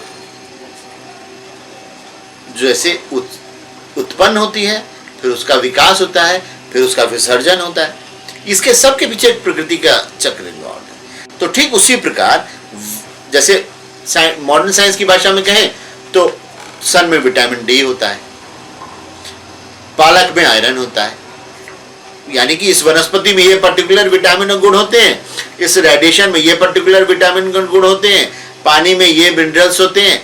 तो इसका अर्थ यही हुआ कि वास्तुशास्त्र में भी इसी तरह मिनरल्स, विटामिन्स, प्रोटीन, कार्बोहाइड्रेट, जो जो चीजें हमको चाहिए वो सूक्ष्म रूप में उस दिशा के रेडिएशन से अपने को मिलती है। जैसे कि क्रोमेटोलॉजी एक ब्रांच है, उसमें क्रोम यानी कलर्स का अध्ययन होता है। हम देखते हैं एक वही पानी अलग अलग रंग की बॉटल्स में रख के सब सन को एक्सपोज करते हैं, तो उस प्रकार के पानी में जिस कलर से उसका एक्सपोजर हुआ है उसमें वैसी प्रॉपर्टीज डेवलप हो जाती है। पीले रंग की बोतल का पानी प्रोटीन रिच हो जाता है, रेड रंग की बोतल का पानी जिंक रिच हो जाता है। कैसे? उसको तो रेडिएशन ही तो मिला उस कलर का। तो उसी प्रकार हमको अगर ये डिकोड हम कर सकें किस तरह का रेडिएशन किस तरह की केमिस्ट्री जनरेट करता है, और ये केवल बच्चों के लिए ही नहीं, बच्चों के लिए स्पेसिफिक जोन्स प्रेस्क्राइब्ड हैं, स्पेसिफिक टाइप के प्रकृति के लिए स्पेशल प्रेस्क्रिप्शंस हैं। वास्तु के लिए ही नहीं, वास्तु के साथ साथ उस पर्टिकुलर भोजन के लिए, उस पर्टिकुलर रंग के लिए, उस पर्टिकुलर स्थान चयन के लिए, फर्नीचर प्लेसमेंट के लिए, इन सब के लिए बहुत क्लियर कट स्पेसिफाइड नॉलेज वास्तुशास्त्र में दी हुई है। अगर हम उसके अनुरूप चलेंगे तो अपने बच्चे को एक बहुत स्वस्थ शरीर, स्वस्थ मन और स्वस्थ चेतना दे सकते हैं, जिससे उसका विकास वैदिक साइंस में पूर्ण विकास का अर्थ हुआ आदि भौतिक यानी कि फिजिकल लेवल, आदि दैविक यानी कि मेंटल लेवल, और आध्यात्मिक यानी कि स्पिरिचुअल लेवल। इन टोटालिटी में हम एक इंडिविजुअल को ग्रो करा के एक आइडियल नागरिक, आइडियल फैमिली मेंबर और ideal citizen, ideal human being की तरह डेवलप कर सकते हैं। वास्तुशास्त्र में जो निर्माण हुआ है उसमें अगर गलत निर्माण हुआ है, अगर गलत स्थान पर पति पत्नी रहते हैं, तो निश्चित रूप से उनके संबंध में दरार ही नहीं, संबंध विक्षेप की भी नौबत आ सकती है। और इससे ज्यादा और भी आजकल आप अखबारों में देखिए जितने भयंकर, जो कल्पना नहीं की जा सकती वो चीजें भी घट रही हैं। उसमें सामाजिक दबाव अगर आप कहिए, प्रोफेशनल कंपल्शंस कहिए, आज के इंडस्ट्रियलाइजेशन के स्ट्रेस को उसका रिस्पॉन्सिबल आप बनाइए, ये सारी चीजें सही हैं। लेकिन आप ये देखिए कि यदि 100% लोगों में तो ये चीजें नहीं घटती, जिन थोड़े से लोगों में ये निगेटिव भयंकर रूप से इफेक्ट डेवलप होते हैं कि पति पत्नी का संबंध खराब हो जाता है, रिलेशंस खराब हो जाते हैं, टॉलरेंस कम हो जाती है। और ये सब होता किस लिए? टॉलरेंस कम हो जाने से, पेशेंस कम हो जाने से, अंडरस्टैंडिंग कम हो जाने से, है ना, म्यूचुअल ट्रस्ट कम हो जाने से। अब इसको, इन सारी चीजों को आप दूसरे नजरिए से देखिए। ट्रस्ट कम होने का अर्थ क्या हुआ? पेशेंस कम होने का अर्थ क्या हुआ? शॉक एब्जॉर्बिंग कैपेसिटी कम होने का अर्थ क्या हुआ? जैसे हमको पता है थायराइड में ये होता है तो ये ऐसे इरिटेशन बढ़ जाता है, ये होता है, वो होता है। उसी प्रकार हमको पता है अलग अलग केमिकल सब चीज का रिस्पॉन्सिबल है। अब अगर एक पर्टिकुलर केमिकल जो हस्बैंड वाइफ के लिए, कंपेनियनशिप के लिए, कंपैटिबिलिटी के लिए, अंडरस्टैंडिंग के लिए जो जरूरी है, वो अगर हमको एटमॉस्फेयर, एम्बियंस नहीं मिलता, तो वो जो केमिकल, निगेटिव केमिकल पैदा होते हैं वही स्ट्रेस जनरेट करते हैं, वही चीजों को कॉम्प्लेक्स बना देते हैं, वही कॉम्प्लेक्स बना देते हैं। तो जो नेचुरल वो केमिकल जो शॉक एब्जॉर्बिंग कैपेसिटी के लिए, पेशेंस के लिए, हेल्थ के लिए, हेल्दी माइंड के लिए, माइंड बॉडी कोऑर्डिनेशन के लिए, इन सब चीजों के रिस्पॉन्सिबल थे, वो चीजें नहीं मिल रही। जैसे हमने पहले बताया कि अगर लीवर गड़बड़ हो रहा है, वो रेडिएशन ईस्ट का नहीं मिल रहा तो लीवर गड़बड़ हो रहा है, तो डाइजेशन गड़बड़ हो रहा है तो इरिटेशन हो रहा है, इरिटेशन हैप्पीनेस नहीं है। साउथ अगर गड़बड़ है, मंगल का गड़बड़ है, रक्त में विकार हो रहा है। तो इस प्रकार अलग अलग, वेस्ट अगर गड़बड़ है तो हमारे अंदर दूसरे तरह की डेफिशिएंसी डेवलप हो रही है। तो जब हमारा शरीर स्वस्थ नहीं है, शरीर में बहुत सारी डेफिशिएंसीज हैं, तो अगर फिजिकली आप कंपैटिबल नहीं है एक दूसरे को, तब भी आप एक कारण होता है बहुत डिससैटिस्फैक्शन का। मेंटली आप एक दूसरे को अंडरस्टैंड नहीं करते, मेंटली अगर आदमी शॉर्ट टेम्पर्ड है, कंपैटिबल नहीं है, स्ट्रेस्ड है। स्ट्रेस्ड क्यों है? क्योंकि वो जुपिटर उसका वीक हो रहा है वास्तु के कारण, बुध वीक हो रहा है, वीनस शुक्र वीक हो रहा है। तो इन वो जो केमिकल्स उसकी बॉडी में निकलने चाहिए वो नहीं निकल रहे।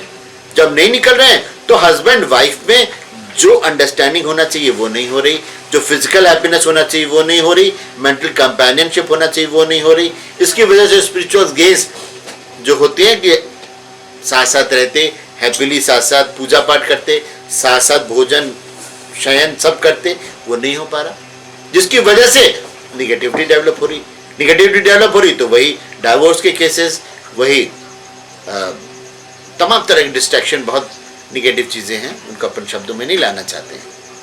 वो सारी चीजें का मूल कारण यही है।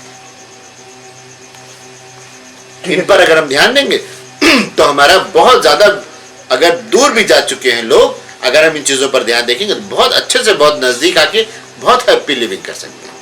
वास्तु और स्वास्थ्य का एकदम सीधा सीधा संबंध है।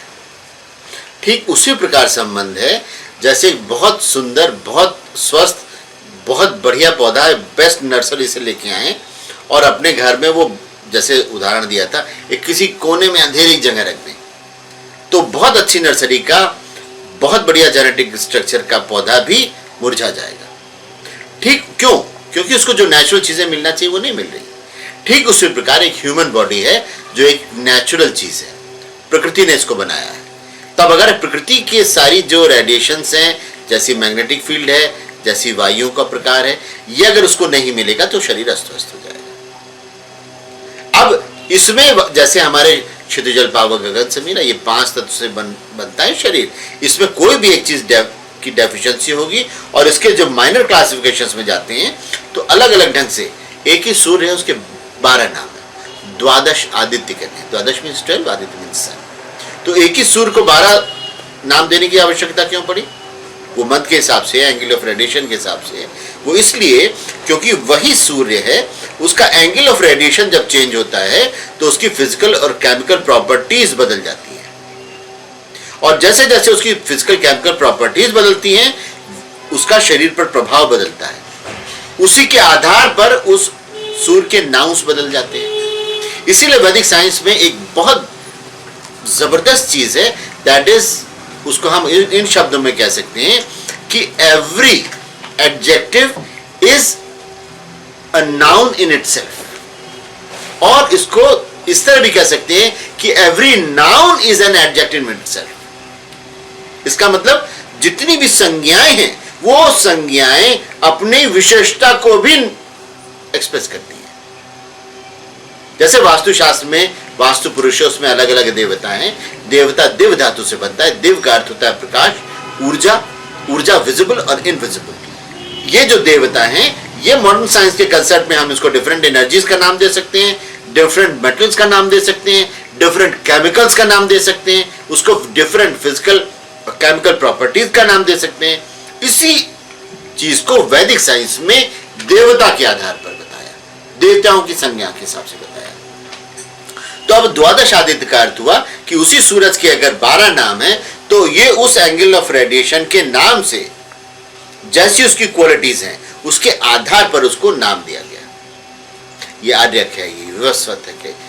तो उसकी जो क्वालिटीज हैं, हमारे ह्यूमन फिजियोलॉजी को वो रेडिएशन कैसे प्रभावित करता है, उसके आधार पर उसकी संज्ञा है। जो पॉजिटिविटी, इसमें और गहराई में जाएंगे तो एक वास्तु पुरुष का निघंटवादी निर्णय करके है, यानी कि उसमें जो अलग अलग पद हैं उनकी क्वालिटीज बताई गई है। अब एक सूर्य का प्रकार है, उसको कहते हैं ये मृत्यु कारक है, यानी कि ये जो सूर्य का रेडिएशन है वो बॉडी में सबसे ज्यादा निगेटिविटी डेवलप करता है वो भी सूर्य का ही एक नाम, लेकिन उस एंगल ऑफ रेडिएशन में, उस एंगल से जब सन का रेडिएशन आता है तो वो ह्यूमन फिजियोलॉजी के लिए सबसे ज्यादा हानिकारक होता है। इसका अर्थ कि वो जब रेडिएशन में रहेगा तो वो रक्त से संबंधित विकार पैदा करेगा।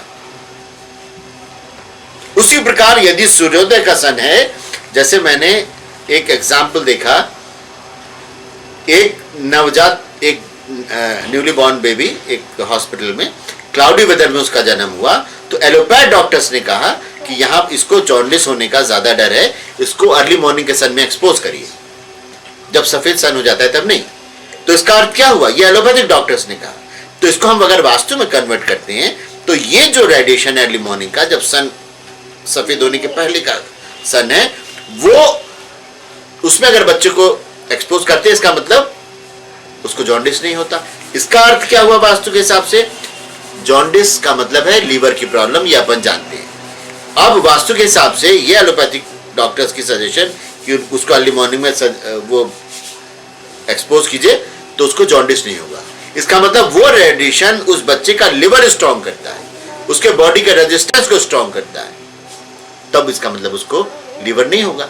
अब वास्तु के हिसाब से आप देखिए, आप जिस घर में वो रेडिएशन नहीं मिल रहा, तो इसका मतलब वो प्राकृतिक रूप से उस घर में वो जो एनर्जीज हैं, जो एंटी बैक्टीरियल कहिए, एंटी फंगल कहिए, वो प्रॉपर्टीज उस घर में उतनी हेल्दी नहीं है जितनी कि उस घर में जो नॉर्थ ईस्ट खुला है, ईस्ट खुला है, वो रेडिएशन जहां जिस घर में ज्यादा मिलता है। इसका मतलब है उस घर में रहने वाले लोगों के लीवर को और बाकी और चीजें भी परफेक्ट होना चाहिए, ऐसे घर में लीवर उसका बढ़िया रहेगा। अब अगर ये रेडिएशन हमको नहीं मिलता, हमको दूसरा रेडिएशन मिलता है जो रक्त का विकार जनरेट करता है, तो इसका मतलब ऐसे घर में रहने वाले व्यक्ति का लीवर कंपैरेटिवली वीक होगा, सेंसिटिव होगा, जल्दी बीमार हो सकेगा। तो इसी प्रकार हम देखते हैं वास्तुशास्त्र में दक्षिण मंगल की दिशा है, अगर वहां दोष है तो मंगल यानी कि रक्त का विकार हो सकता है। तो इसी प्रकार हम देखते हैं कि अलग अलग दिशाओं से अलग अलग धातुएं जुड़ी हैं, मेटल्स जुड़े हैं, बॉडी के केमिकल्स जुड़े हैं। तो इसी प्रकार हम देखते हैं जो जिस दिशा की धातु है, मेटल है, केमिकल है, मिनरल है, उसी आधार पर अगर वहां वास्तु का वो दिशा गड़बड़ है तो उसी से संबंधित रोग होता है। एक एग्जाम्पल हमको बताएं, एक दिल्ली में एक लीगल एक्सपर्ट हैं, उन्होंने हमको संपर्क किया। उनके आंखों के रेटिने का पीछे भाग सूख गया था। इज अ रिच मैन, उन्होंने बेस्ट डॉक्टर्स को दिखाया। उन्होंने कहा कि ये बिल्कुल फ्रूट सूख चुका है, इसका कोई इलाज नहीं है। उनकी बड़ी फैमिली थी, सारे बच्चों की शादी करनी थी, बड़ी रिस्पॉन्सिबिलिटी थी, उनको बिल्कुल विजन उनका ऑलमोस्ट निल हो चुका था। जब उन्होंने हमें संपर्क किया, उनको उनका वास्तु चेंज करवाया। उनके घर में ऐसा वास्तु हमने कराया जहां पर उनको अर्ली मॉर्निंग का रेडिएशन, अब जो इस आदमी का विजन नहीं है उसको हम ये नहीं कह सकते यार कि आप मॉर्निंग में जाके वॉक कीजिए। उनको दूसरी भी गंभीर बीमारी हो गई थी जिसकी वजह से फिजिकल वीकनेस उनकी इतनी कम हो गई थी कि वो वॉक नहीं कर सकते थे। तो ऐसे व्यक्ति को हम वॉक करने नहीं भेज सकते कि अर्ली मॉर्निंग के सन का एक्सपोजर उनको कराएं। ऐसे व्यक्ति को हम ये नहीं कह सकते कि आप ये पर्टिकुलर शारीरिक क्रियाएं करें। उनको मैंने ऐसा घर दिलाया जिसका फर्स्ट फ्लोर पे, जिसकी बालकनी ईस्ट में ओपन है, फ्रंट पे पूरा ग्लास का मैंने करवाया कि अर्ली मॉर्निंग का जो राइजिंग सन है वो उनको पूरा मिले। वहां उनके शरीर में जो डेफिशिएंसी थी उस हिसाब से प्लांटेशन करवाया, उस हिसाब से केमिकल्स करवाए। उनको ये कहा कि जब तक ये वॉक नहीं करने जा सकते तब तक इनको अर्ली मॉर्निंग में उठते ही यहां बैठा दीजिए, वहीं वो अपनी चाय पिए, वहीं कॉफी पिए, जो भी मॉर्निंग का उनका कम से कम 1-1.5-2 घंटा जितनी देर हमारा वो रेडिएशन हमें चाहिए वो मिले, वैसे प्लांट्स मिले, वैसा उनका इंटीरियर किया। बेडरूम में वही प्रिस्क्रिप्शंस किए जो उन पर्टिकुलर चीजों के लिए आवश्यक थे। 1-1.5 साल होते होते वो व्यक्ति जिसका ऑलमोस्ट निल हो चुका था, अब ही मूव्स परफेक्टली, ऑफिस जाते हैं, सारा काम करते हैं, सारा उनका फ्लूइड वापस आ गया, आंख उनकी ऑलमोस्ट नॉर्मल है, he can read, he can write, he can work. अगर इनको डॉक्टर्स ने कहा कि ये फ्लूइड सूख गया है, इसके रिवाइवल का कोई चांस नहीं है, अब वही डॉक्टर्स कहते हैं it's a miracle. Miracle means what? अगर कोई फ्लूइड सूख गया है इसका अर्थ यह हुआ कि जो वो नेचुरल रेडिएशंस उस बॉडी को मिलने चाहिए थे, जैसे एक प्लांट को अगर प्रॉपर धूप नहीं मिलेगी तो वो उसका क्लोरोफिल फोटोसिंथेसिस नहीं करेगा, फूड नहीं बनाएगा, वो प्लांट वीक हो जाएगा।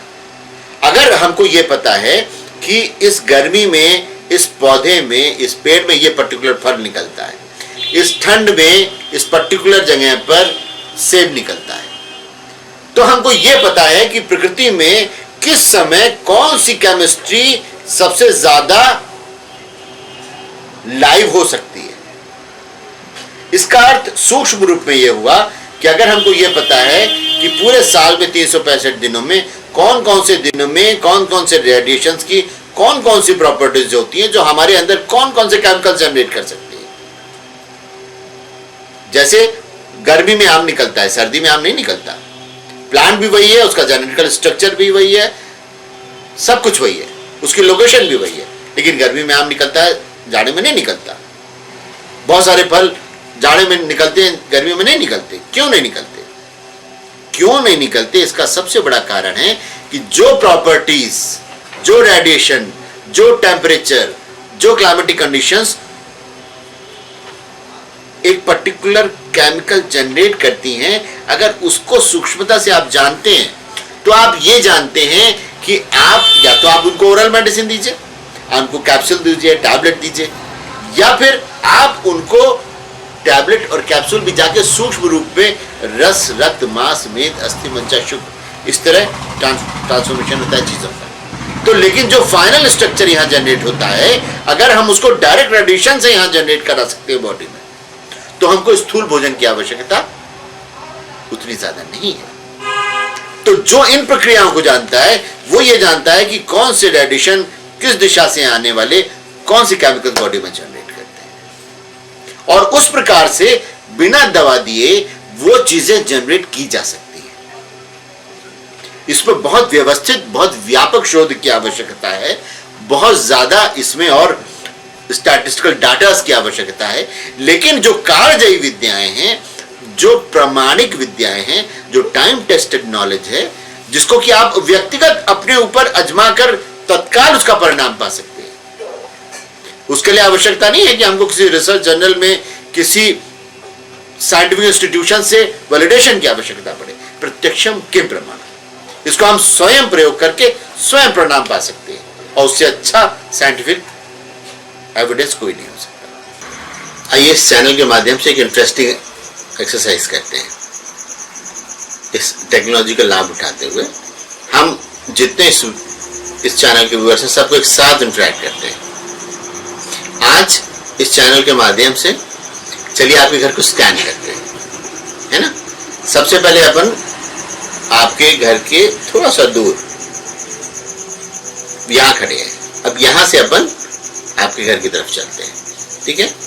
अब सबसे पहले आपको क्या देखना चाहिए? सबसे पहले आपको देखना चाहिए कि आपका घर जिस स्थान पर है उस स्थान का स्लोप किधर है। अगर उसमें नॉर्थ स्लोप है, ईस्ट स्लोप है, नॉर्थ ईस्ट स्लोप है, तो उसका मतलब वो स्थान बहुत शुभ है। लेकिन अगर इसके विपरीत है, आपका घर में नॉर्थ ईस्ट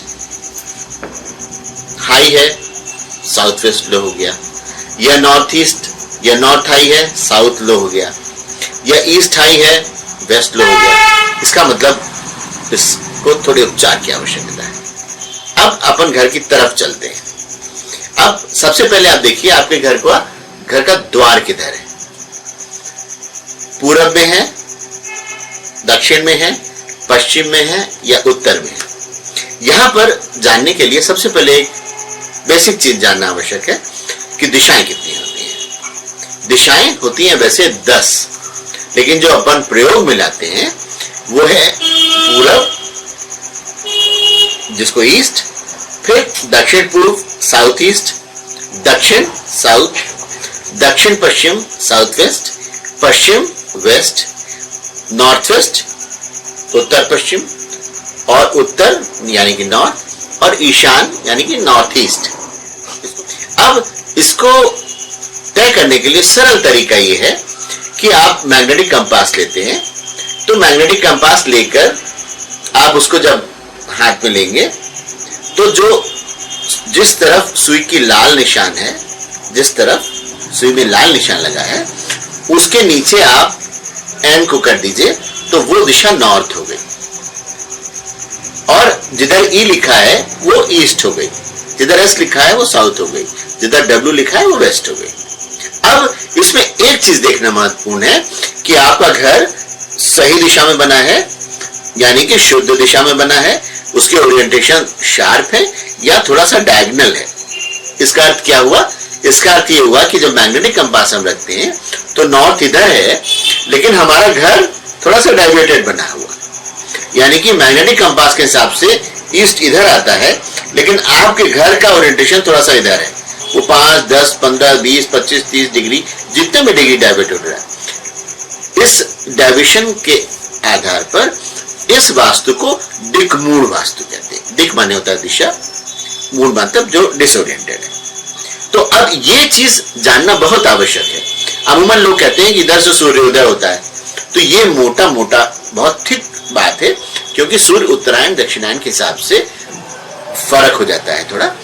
तो मैग्नेटिक कंपास एक स्थूल माध्यम है दिशा जानने का। वास्तुशास्त्र में शुद्ध दिशा जानने के लिए एक प्रक्रिया है, उसको कीलक सूत्रपात कहते हैं। लेकिन सामान्य तौर पर एक मैग्नेटिक कंपास लेकर, हालांकि वास्तुशास्त्र में यह बहुत शुद्ध नहीं माना जाता, लेकिन थिकली प्रैक्टिकल पर्पसेस के लिए आप इसको ले सकते हैं, फिर शंकु से उसकी शोधन प्रॉपर्ली कर सकते हैं। तो अभी समझने के लिए, ये जो कंपास में जिस तरफ सुई के लाल निशान है वो उत्तर की दिशा होती है, कंपास में जहां एन लिखा हो उस लाल निशान के नीचे कर देंगे तो बाकी दिशा ऑटोमेटिकली अपने को पता चल जाती है। तो अब हमको यह देखना पड़ता है कि आपके बिल्डिंग का जो कंस्ट्रक्शन है वो शार्प है या थोड़ा सा डेविएटेड है या ज्यादा डेविएटेड है। उसके आधार पर निर्णय होता है कि हमारा द्वार किस दिशा में होना चाहिए। अभी हम मोटा मोटा मान लेते हैं कि आपकी दिशा शुद्ध पूरब है, तो केवल पूर्व दिशा में द्वार होना ही काफी नहीं है। पूर्व दिशा में भी जितनी आपकी चौड़ाई है, लंबाई है, उसके हिसाब से उसमें अलग अलग पद का डिवीजन होता है। उसके हिसाब से प्रिस्क्रिप्शन होता है कि किस प्रयोजन के लिए, किस व्यक्ति के लिए, किस राशि के लिए, किस तरह के स्ट्रक्चर के लिए कहां पर द्वार होना चाहिए। इसके साथ साथ एक और बहुत महत्वपूर्ण बात हम आपको बता दें, यदि आप किसी जैसा शास्त्र में वर्णित है, अपन यहां जो भी बोल रहे हैं वो शास्त्रोक्त बोल रहे हैं, जिसमें शास्त्र को प्रमाण माना गया, शास्त्र में जो वर्णित है उस पर पूरी आस्था रखते हुए जो कालजयी विद्याएं हैं उनका वर्णन अपन कर रहे हैं। ये प्रामाणिक वास्तुशास्त्र विद्या के आधार पर अपन जो कुछ बोल रहे हैं वो बोल रहे हैं। इसमें बहुत महत्वपूर्ण बातें होती है। यदि किसी व्यक्ति के ऊपर कुछ केसेस चल रहे हैं तो यानी कि वो व्यक्ति राज्य प्रियता नहीं है, उससे गवर्नमेंट से रिलेशंस ठीक नहीं है, तब एक विशेष पद में अगर हम द्वार का निर्णय करते हैं तो उसमें उसको सहूलियत मिलती है। अगर व्यक्ति किसी कार्य में बार बार असफल होता है, तो एक पर्टिकुलर प्लॉट है, एक पर्टिकुलर पूर्व स्थान है, वहां पर द्वार बनाने से उसमें विजय मिलना उस व्यक्ति को शुरू हो जाती है। अब एक बड़ी इंटरेस्टिंग बात है, आप ये देखिए, पूरब में ही एक स्थान है, वहां पर शास्त्र ये कहते हैं कि यदि वहां पर द्वार होता है तो वहां पर इस प्रकार के घर में कन्या रत्न की प्राप्ति ज्यादा होती है। अर्थात वहां पर पुत्रियों का, लक्ष्मी, जिसको अपन लक्ष्मी कहते हैं, लक्ष्मी की संख्या बढ़ जाती है। यानी किसी को बहुत लक्ष्मी की चाह है, अपने घर में पुत्री की उसको बहुत इच्छा है, तो वहां अगर उसका हम द्वार बनाते हैं तो शास्त्र ऐसा कहते हैं कि वहां पर उसको बहुत अच्छी सफलता मिलती है। इसी प्रकार अलग अलग स्थान के द्वार का निर्णय करते हैं। अब आप ये देखिए कि आपके घर के हम नजदीक पहुंच गए। अब ये देखिए कि सबसे पहले हम क्या देखें, आइए चलिए मिलकर देखें कि आपने घर के बाहर डेकोरेशन के लिए प्लांट्स तो लगाए हैं, लेकिन क्या आपने ये देखा कि बहुत सारे आपने कैक्टस लगाए हैं, बहुत सारी वैरायटीज के कैक्टस आपने डेकोरेशन के लिए लगाए हैं, ऑर्नामेंटेशन के लिए लगाए हैं, ब्यूटिफिकेशन के लिए लगाए हैं। अगर हम शास्त्र को फॉलो करते हैं तो हम शास्त्र ये कहते हैं, टेक्स्ट हमारे ये कहते हैं कि अगर कांटों वाले पौधे रहते हैं या वो पौधे जिनकी पत्ती तोड़ने से दूध निकलता है, कुछ पौधे उसमें अपवाद है, एक्सेप्शंस, लेकिन अमूमन मोटे मोटे तौर पर जो दूध वाले वृक्ष होते हैं उनका और कांटे वाले वृक्ष का, जिनमें कांटे होते हैं, इनको घर के पास लगाना निषेध माना गया। तो यदि ऐसा करते हैं तो क्या होता है, ऐसा करते हैं तो घर में हार्मोनी कम होती है ना, जो सौहार्द है आपस में उसमें कम होता है। तो आइए अपन देखते हैं कि अगर अपन ने ऐसा लगाया है और अगर सौहार्द में कुछ गड़बड़ी है तो समझ लो यही उसका कारण हो। तो आइए इसके बारे में फिर से सोचें कि कैक्टस लगाना चाहिए कि नहीं। लेकिन इसके साथ साथ एक चीज और महत्वपूर्ण हम बताते हैं, वो ये कि कैक्टस आपने लगाया, लेकिन इससे जो निगेटिविटी डेवलप हुई, इस निगेटिविटी को संतुलित करने के लिए भी बहुत सारी व्यवस्थाएं होती हैं। मान लीजिए किसी एक चीज ने आपके घर में रक्त का विकार बढ़ाया, अग्नि बढ़ाई, पित्त को प्रमोट किया, उसको दीप्त किया, तो अब अगर उस घर में हमने ऐसी चीजें जनरेट करी हैं जो उस एक्साइटमेंट को, उस एग्रेशन को पैसिफाई करती हैं, तो इसका मतलब वो इस दोष से उसको मुक्ति दे सकती है। तो हम ये देखें कि हमने ऑर्नामेंटेशन के लिए जो चीजें लगाई हैं, कहीं उससे हम शास्त्रों के अनुसार दोष तो नहीं अपने घर में इन्वाइट कर रहे हैं। फिर इसके बाद हमने जो चित्रण किया है, जो फोटोग्राफ्स लगाए हैं या प्रिंट्स लगाए हैं, वो हमने लगाए तो ब्यूटिफिकेशन के लिए, लेकिन यदि उसमें कोई कार्निवोरस एनिमल्स हैं, यानी कि जो मांसाहारी पक्षी हैं, मांसाहारी जीव हैं, उनको शास्त्रों के हिसाब से द्वार पे नहीं लगाना चाहिए, न घर के अंदर लगाना चाहिए, ये भी शुभ फल नहीं देते। इसी प्रकार कलर्स, हमने ब्यूटिफिकेशन के लिए बहुत सारे कलर्स लगाए, लेकिन ये देखने की आवश्यकता है कि उस दिशा के लिए वो कलर उपयुक्त है। अगर नहीं उपयुक्त है तो हो सकता है वो आपको प्रवेश करते ही उद्वेग दे। कई बार आपने देखा होगा कि व्यक्ति कहते हैं कि बाहर हम तो बहुत हैप्पी रहते हैं, लेकिन जैसे ही घर में घुसते हैं पता नहीं क्या हो जाता है, पता नहीं क्या इरिटेशन होने लगता है, पता नहीं क्या रेस्टलेसनेस डेवलप हो जाती है। तो जब आप इसको एनालाइज करेंगे तो आइए देखते हैं कि हो सकता है इसमें से कोई एक चीज हो जिसके कारण ऐसा हो। अब आप घर के अंदर देखिए, अब घर में प्रवेश करते ही आप द्वार को देखिए, कहीं आपका द्वार खोलते समय आवाज तो नहीं करता, अननेचुरल आवाज तो नहीं करता, क्रैकिंग साउंड तो नहीं करता, बहुत टाइट तो नहीं हो जाता, बहुत ज्यादा कसा हुआ तो नहीं है। तो इन चीजों से भी दोष उत्पन्न होता है और इनका बहुत सीधा सीधा विज्ञान है, ये सीधे सीधे आपकी साइकोलॉजी से जुड़ा है, ये सारे साइकोसोमेटिक डिजीजेस को जनरेट करते हैं। आप अगर घर में गए कोई वेलकमिंग नोट के साथ आपको कंफर्टेबली इजीली वेलकम करता है तो यू फील हैप्पी, और जब आपको अननेसेसरी प्रयास करना पड़ता है अपने घर में जाने के लिए, दरवाजा को क्रैकिंग साउंड है, इरिटेटिंग साउंड है, जबरदस्ती खोलना पड़ रहा है, एक घुसते ही स्ट्रेस आपको दे रहा है, स्मूथ सेलिंग जिसको कहते हैं नहीं है, तो ये दोष हो सकते हैं। आप ये देखिए दरवाजा हमारा बंद होता है, क्या उसके बीच में स्पेस है जो नेचुरली नहीं होना चाहिए, या फिर आपका दरवाजा क्या थोड़ा सा झुका हुआ है बाहर, आपको आश्चर्य होगा, लेकिन कई बार दरवाजा या दीवार यदि ये बाहर झुकती है तो जैसा शास्त्र कहते हैं ये प्रवास तक गृह स्वामी को घर के बाहर तक करवाता है, अनायास, अकारण भी। तो आप ये देखिए कहीं ऐसा तो नहीं हमारे द्वार में ये दोष है। फिर हम अंदर आते हैं, जब आप अपने घर, चलिए आइए घर के अंदर चलते हैं। अब आप ये देखिए घर में आप जब जैसे ही आपने घर में प्रवेश किया तो सीधे सबसे पहले आपकी नजर किस चीज पे पड़ती है? ऐसा तो नहीं आपके घर में घुसते ही सबसे पहले जूते स्टैंड पर आपकी नजर पड़ती है, या कोई अशुद्धि पे आपकी नजर पड़ती है, या घुसते ही सामने टॉयलेट पड़ता है, या घुसते ही कोई ऐसा चित्र है जिसमें युद्ध का चित्र है, द्वेष का चित्र है, या कोई सूनेपन का चित्र है, कि या कोई उदास नारी का चित्र है जो सूनी आंखों से किसी की प्रतीक्षा कर रही है, बिना उल्लास के, बिना हैप्पीनेस के।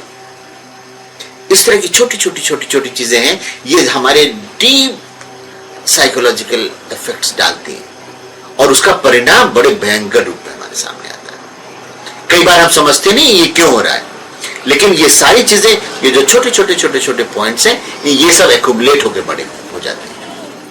लेकिन इन चीजों के कारण हमको ये एनालिसिस करना चाहिए और इसके पीछे बहुत वैज्ञानिक दृष्टिकोण, बहुत साइंटिफिक एनालिसिस की आवश्यकता नहीं है।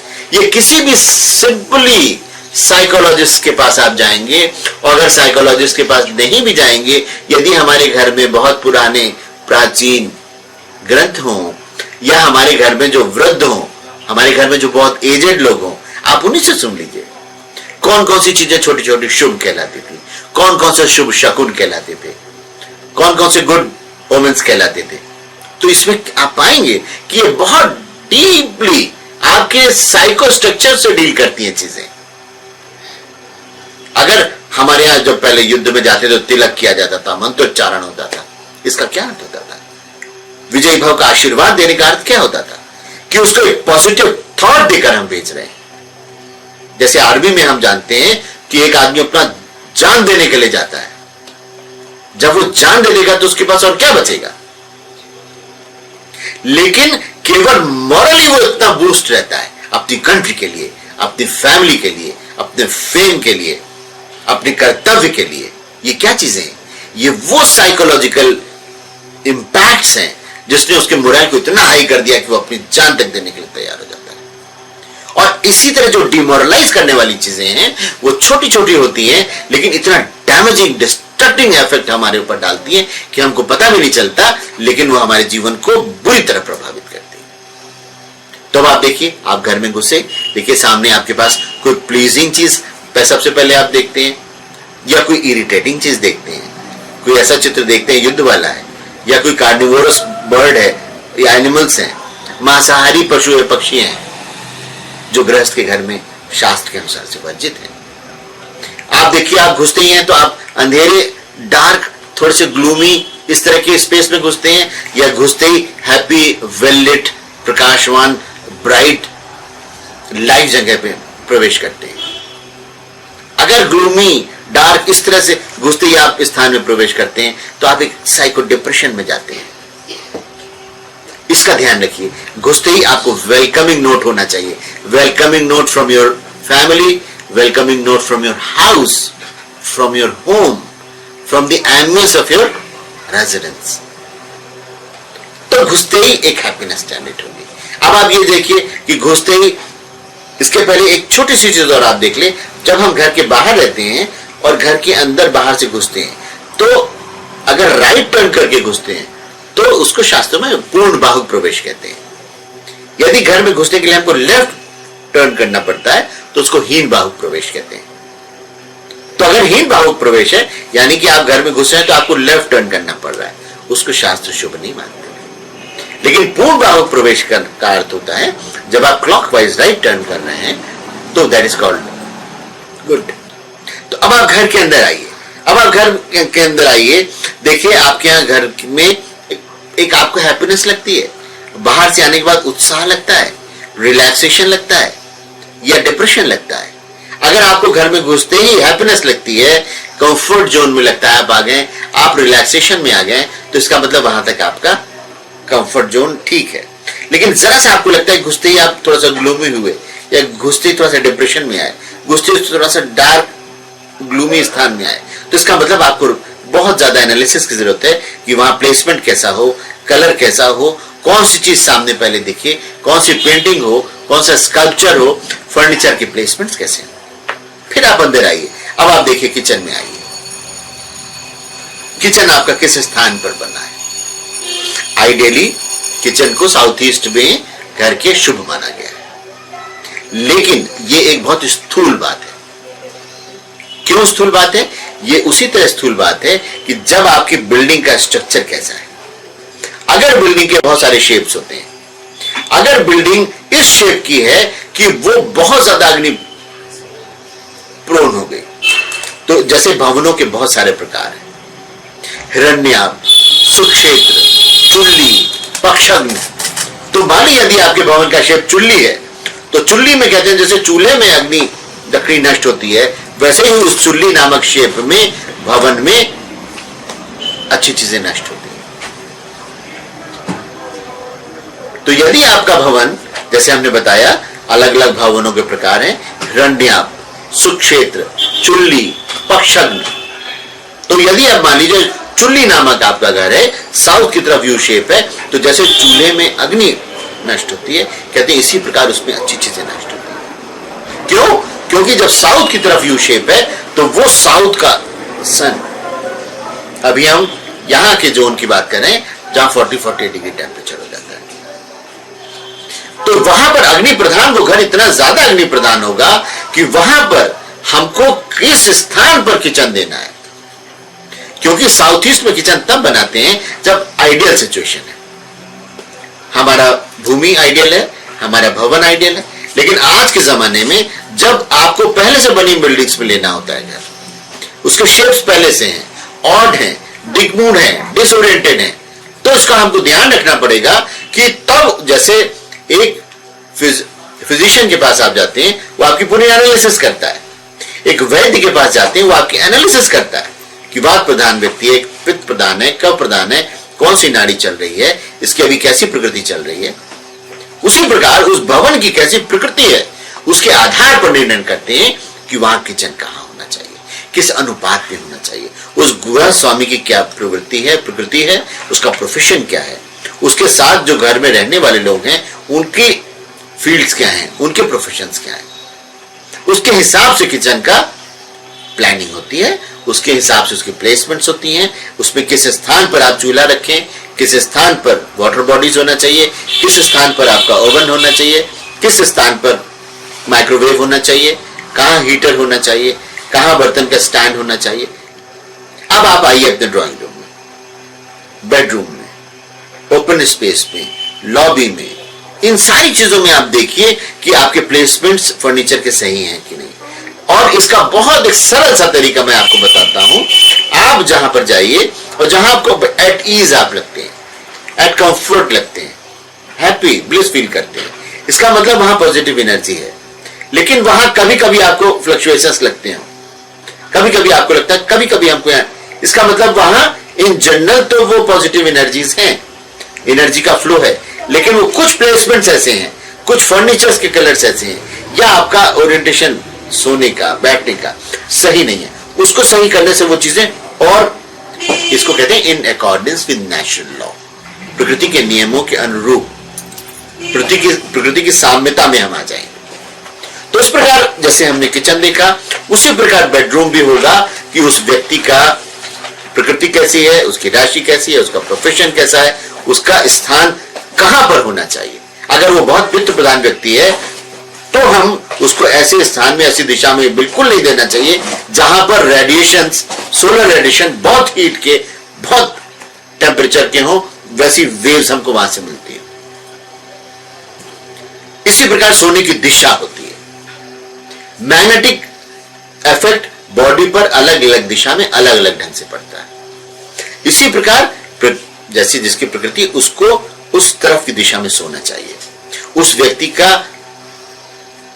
पलंग किस दिशा में हो, उसकी चादर कैसे हो, उसके पर्दे कैसे हो, वहां फर्नीचर का प्लेसमेंट कैसा हो, ये सब बहुत केयरफुली देखना चाहिए। फिर इसी प्रकार टॉयलेट में बैठते हैं तो सीट किधर होना चाहिए, बैठते समय मुंह किधर होना चाहिए, शावर किधर होना चाहिए, बाथटब किधर होना चाहिए, किस रंग का, अगर किस दिशा में बाथरूम है तो वहां पर किस रंग का हमारी सारी फिटिंग्स हो, है ना, फर्निशिंग सब बिल्कुल उसके जब जितना हम इसके क्लोजली जाएंगे उतना हम सक्सेस के क्लोजली जाएंगे। क्योंकि सक्सेस बेसिकली क्या होती है? सक्सेस का मतलब है best input from the physiology of a particular person.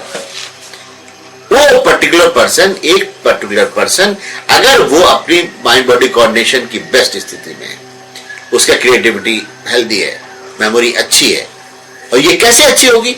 जब उसको हम वैसा एम्बियंस देंगे, जब हम उसको पृथ्वी की जो मैग्नेटिक फील्ड है उसकी प्रकृति के हिसाब से, उसके स्थान को, शयन को, उसके सोने को ऑर्गेनाइज करेंगे, वैसे प्लांट्स ऑर्गेनाइज करेंगे, वैसे कलर्स ऑर्गेनाइज करेंगे, वास्तु में वो स्थान उसको देंगे। तो ये सारी चीजें उसको एक हेल्दी ह्यूमन फिजियोलॉजी बनाने में मदद करेंगे। अब जब ये ह्यूमन फिजियोलॉजी हेल्दी होगी तो वो जिस फील्ड में होगा उसका इनपुट हेल्दी होगा। इनपुट जब हेल्दी होगा, परफेक्ट होगा, तो रिजल्ट अपने आप बढ़िया होगा। तो इस प्रकार वास्तु डायरेक्टली भी और इनडायरेक्टली भी आदमी की सक्सेस को, उसकी वेल्थ को, उसके फैमिली के रिलेशंस को, उसके फ्रेंडली रिलेशंस को, उसके ब्लिस को, उसके अकॉम्प्लिशमेंट को, उसके एक टोटल हैप्पीनेस को इस तरह इफेक्ट करता है। अगर हम इसको बहुत केयरफुली, जितना ज्यादा डीपली केयरफुली हम इसको यूज करेंगे वास्तुशास्त्र की विद्या को, उतना ज्यादा हम प्रकृति की साम्यता में रहेंगे और उतना ज्यादा हम अपने रिजल्ट के परफेक्शन के नजदीक और परफेक्शन तक पहुंच पाएंगे। वास्तुशास्त्र में नॉर्थ कुबेर की दिशा कहलाती है, धन का स्थान कहलाता है। अमूमन ये माना जाता है कि जैसे नॉर्थ में अगर कोई दोष है तो धन के आगम में, व्यापार में बाधा होगी, सफलता नहीं मिलेगी, हाँ, धन आगम में अवरोध उत्पन्न होगा। लेकिन ये एक एस्पेक्ट है, ठीक है। जब हम बिजनेस करते हैं तो हम ये देखते हैं कि कुबेर जो उत्तर की दिशा होती है, वो कुबेर की दिशा होती है वास्तुशास्त्र में, तो वो एक रिजल्ट है, वो एक गोल है, धन। लेकिन जब धन की प्राप्ति हम करने की दिशा में अग्रसर होते हैं तो कितने सारे फैक्टर्स इन्वॉल्व होते हैं। धन तो एक बिजनेस का परिणाम है, ठीक है। अमूमन जैसे होता है कि उत्तर दोषी है इसलिए साहब धन दोषी है, धन के आगम में दिक्कत है, दैट इज राइट। लेकिन ये परिणाम है। इसके साथ साथ हम और गहरे में जब जाएंगे तब हमको पता चलेगा कि बिजनेस का परिणाम धन है। लेकिन बिजनेस में जब हम इनपुट करते हैं तो इनपुट में क्या क्या आता है? इनपुट में आता है हमारी बुद्धि, हमारा माइंड बॉडी कोऑर्डिनेशन, हमारा पब्लिक रिलेशन, हमारे कोऑर्डिनेशन, हमारी ऑर्गेनाइजिंग कैपेसिटी, ठीक है। तो इन सारी चीजों की, हमारी मार्केटिंग, तो इन सारी चीजों को जब हम देखते हैं तो इनकी टोटलिटी का जो रिजल्ट होता है वो कुबेर होता है। इस टोटलिटी के परफेक्शन से जो रिजल्ट जनरेट होता है वो कुबेर। तो इसका अर्थ क्या हुआ कि बिजनेस की सक्सेस के लिए केवल नॉर्थ को देखना काफी नहीं है। नॉर्थ कुबेर की दिशा में उसको अवरोध मुक्त बनाना, वहां पर वास्तु के हिसाब से प्रिस्क्रिप्शंस करना, वहां धन का स्थान बनाना, ये सब एक चीजें हैं। लेकिन बिजनेस के लिए अगर हम वास्तु को एनालाइज कर रहे हैं तो केवल नॉर्थ देखना ही काफी नहीं है, उसमें नॉर्थ ईस्ट को भी देखना चाहिए। उसमें साउथ ईस्ट, नॉर्थ ईस्ट माने जुपिटर, साउथ ईस्ट माने शुक्र, साउथ माने मंगल, एक्टिविटी, एग्रेशन। एग्रेशन को नेगेटिव टर्म में नहीं लें तो इसको पॉजिटिव टर्म में लें तो मोटिवेशन, ठीक है, मूवमेंट। तो इसका मतलब यह हुआ कि हम जब धन, इंडस्ट्रीज की सक्सेस के लिए, दुकान की सक्सेस के लिए, एक बिजनेसमैन की सक्सेस के लिए जब हम देखते हैं बिजनेसमैन या वुमन, तो हम ये देखते हैं कि इसके लिए सारे अंगों का देखना बहुत आवश्यक है। क्योंकि जुपिटर अगर अच्छा नहीं होगा तो माइंड बॉडी कोऑर्डिनेशन अच्छा नहीं होगा, उसकी फिजिकल हेल्थ अच्छी नहीं होगी। अगर साउथ ईस्ट अच्छा नहीं होगा तो उसका शुक्र अच्छा नहीं होगा, शुक्र अच्छा नहीं होगा तो वो जो प्रेरित करता है आदमी को धन कमाने के लिए वो गड़बड़ होगा। तो इसका अर्थ यह हुआ कि अगर हमको किसी भी चीज का परिणाम चाहिए तो उसके जितने अंग हैं उन अंगों के सर्वांगों का हमको शोधन करना बहुत आवश्यक है। तो इसलिए किसी भी दुकान के लिए, किसी भी इंडस्ट्रीज के लिए, उसकी सक्सेस के लिए आपने बहुत लोन लेके एक बड़ी इंडस्ट्री लगा ली, आपके पास इनफ्लो बहुत अच्छा था, लेकिन लगाने के बाद वो कोलैप्स कर गई। उसका कारण यह है कि जो चीजें हमको नेचुरली आवश्यक थी वो चीजों का उन कंस्ट्रक्शन में अभाव हुआ, नेचर का सपोर्ट कम हुआ। नेचर का सपोर्ट कम हुआ तो आपने चाहे जितना एफर्ट किया, जब तक नेचर का सपोर्ट नहीं रहेगा तो वो जो आपका एफर्ट है फ्यूटाइल ही होगा। तो उसके लिए केवल कुबेर ही देखना आवश्यक नहीं है, उसके लिए और वो अंग देखना आवश्यक है जो आपकी memory, creative intelligence, mind body coordination, leading capacity, organisation, marketing, field work. तो इन सारी चीजों का जो कोऑर्डिनेटेड अप्रोच होगा, होलिस्टिक अप्रोच होगा, वो वास्तु के सर्वांगों के अच्छाई से प्रॉपर्ली देखने से होगा। जैसे ज्योतिष में है, जन्म का समय निश्चित हो गया, स्थान निश्चित हो गया, उसका जन्मांग कुंडली निश्चित हो गई। अब गोचर में जो ग्रह चल रहा है उसको वैसा प्रभाव दे रहा है। अगर वो रेडिएशन उसको पूरा मिल रहा है तो, अगर वो रेडिएशन उसको नहीं मिल रहा है, उसको ऑब्स्ट्रक्शन बहुत सी चीजों से हो सकता है, उसके वस्त्र से हो सकता है, उसके जो खाना खाता है, भोजन करता है, उससे हो सकता है, वो किस प्रकार की कंपनी में रहता है उससे हो सकता है। वास्तु के कारण तो होता ही है। बेसमेंट में अगर हम चले जाते हैं तो हमारे मोबाइल में अगर वो हमको टावर से कनेक्शन प्रॉपर नहीं मिल रहा तो मोबाइल का फंक्शन नहीं होता।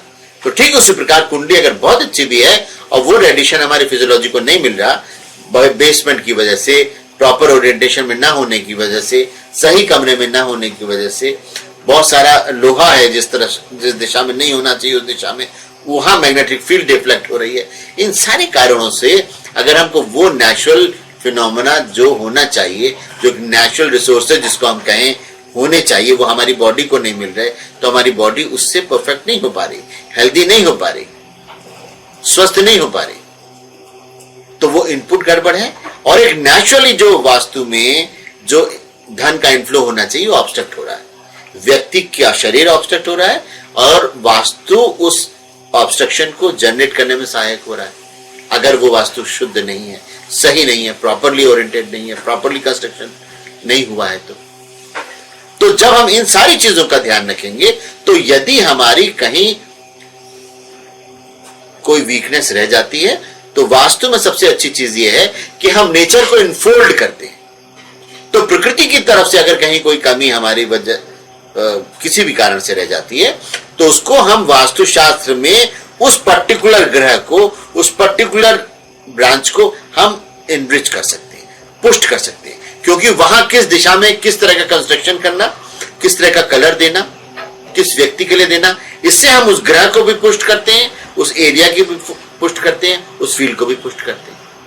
तो इसका अर्थ क्या हुआ कि जो ग्रह नक्षत्र का प्रभाव है जो कुंडली में एक तरह से निश्चित है, लेकिन इससे हम उसको ऑर्गेनाइज कर सकते हैं पॉजिटिव ढंग से, उसको इनहांस कर सकते हैं, उसके गुड इफेक्ट्स को ज्यादा कैप्चर कर सकते हैं। तो इसका मतलब ये प्रकृति की जो शक्तियां हैं जिनको हम ज्यादा लेना चाहते हैं उनको ये ज्यादा इनफोल्ड कर सकता है। तो ये जैसे एक डॉक्टर एनालाइज करता है पेशेंट को, उसी प्रकार एक वास्तुविद एनालाइज करता है कि इस दुकान में ये गलतियां हैं, इस इंडस्ट्री में ये गलती है, इस फैक्ट्री में ये गलती है, इस ऑफिस में प्लेसमेंट में ये गलती है, अकाउंटेंट को जहां होना चाहिए वहां नहीं है। जैसे हमने पहले बताया था कि किस प्रोफेशन के लिए कूल बहुत आवश्यक है, किस प्रोफेशन के लिए एग्रेशन, एक्टिविटी बहुत आवश्यक है। अब एक सैनिक जो है उसको विगर चाहिए, उसको उत्साह चाहिए, उसको गति चाहिए। वो काम एंड क्वाइट बैठ के अगर ध्यान की साधना में जाएगा तो वो अपने प्रोफेशन में सक्सेसफुल नहीं होगा।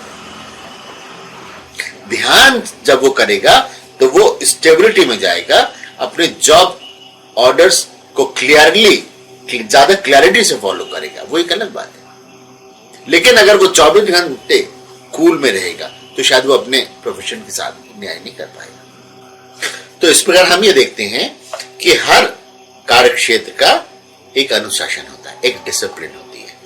किसी को एक्टिविटी ज्यादा चाहिए, किसी को काम एंड क्वाइट एटमॉस्फेयर ज्यादा चाहिए। तो जो अकाउंट्स वाला व्यक्ति है उसको काम एंड क्वाइट एटमॉस्फेयर चाहिए, कूल एटमॉस्फेयर चाहिए। उसके शरीर को गति ज्यादा नहीं चाहिए, लेकिन उसको दिमाग को गति ज्यादा चाहिए। वो अलर्ट रहना चाहिए, शरीर काम एंड क्वाइट रहना चाहिए। ठीक है, ये उसके प्रोफेशन की प्राथमिक आवश्यकता है।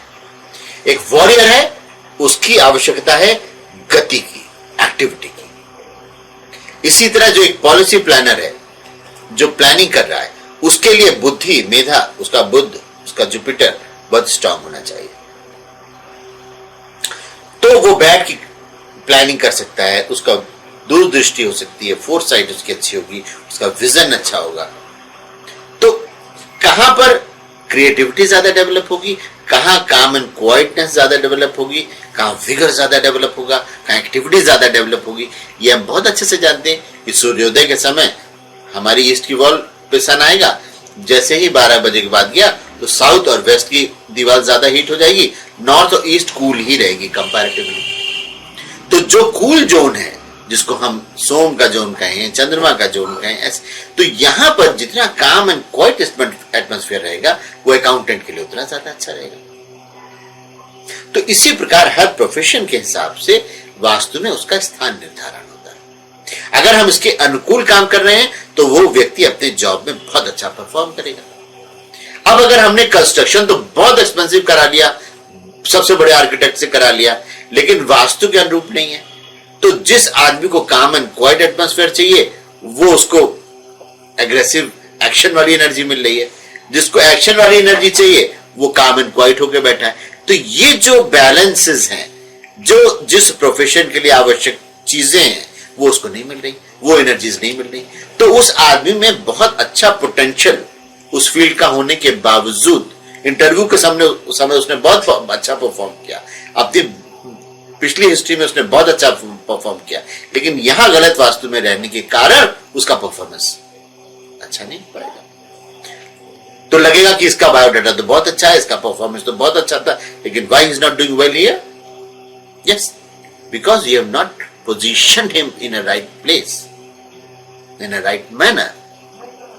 तो ये सारी चीजें किसी भी बिजनेस, किसी फैक्ट्री, किसी इंडस्ट्रीज या किसी भी कॉर्पोरेट सेक्टर के लिए बहुत ज्यादा आवश्यक है। अब वास्तु जानते हैं, आप आयुर्वेद जानते हैं, लेकिन आप प्लांट्स के बारे में नहीं जानते, वनस्पति के बारे में नहीं जानते, इसका मतलब बॉटनी के बारे में नहीं जानते।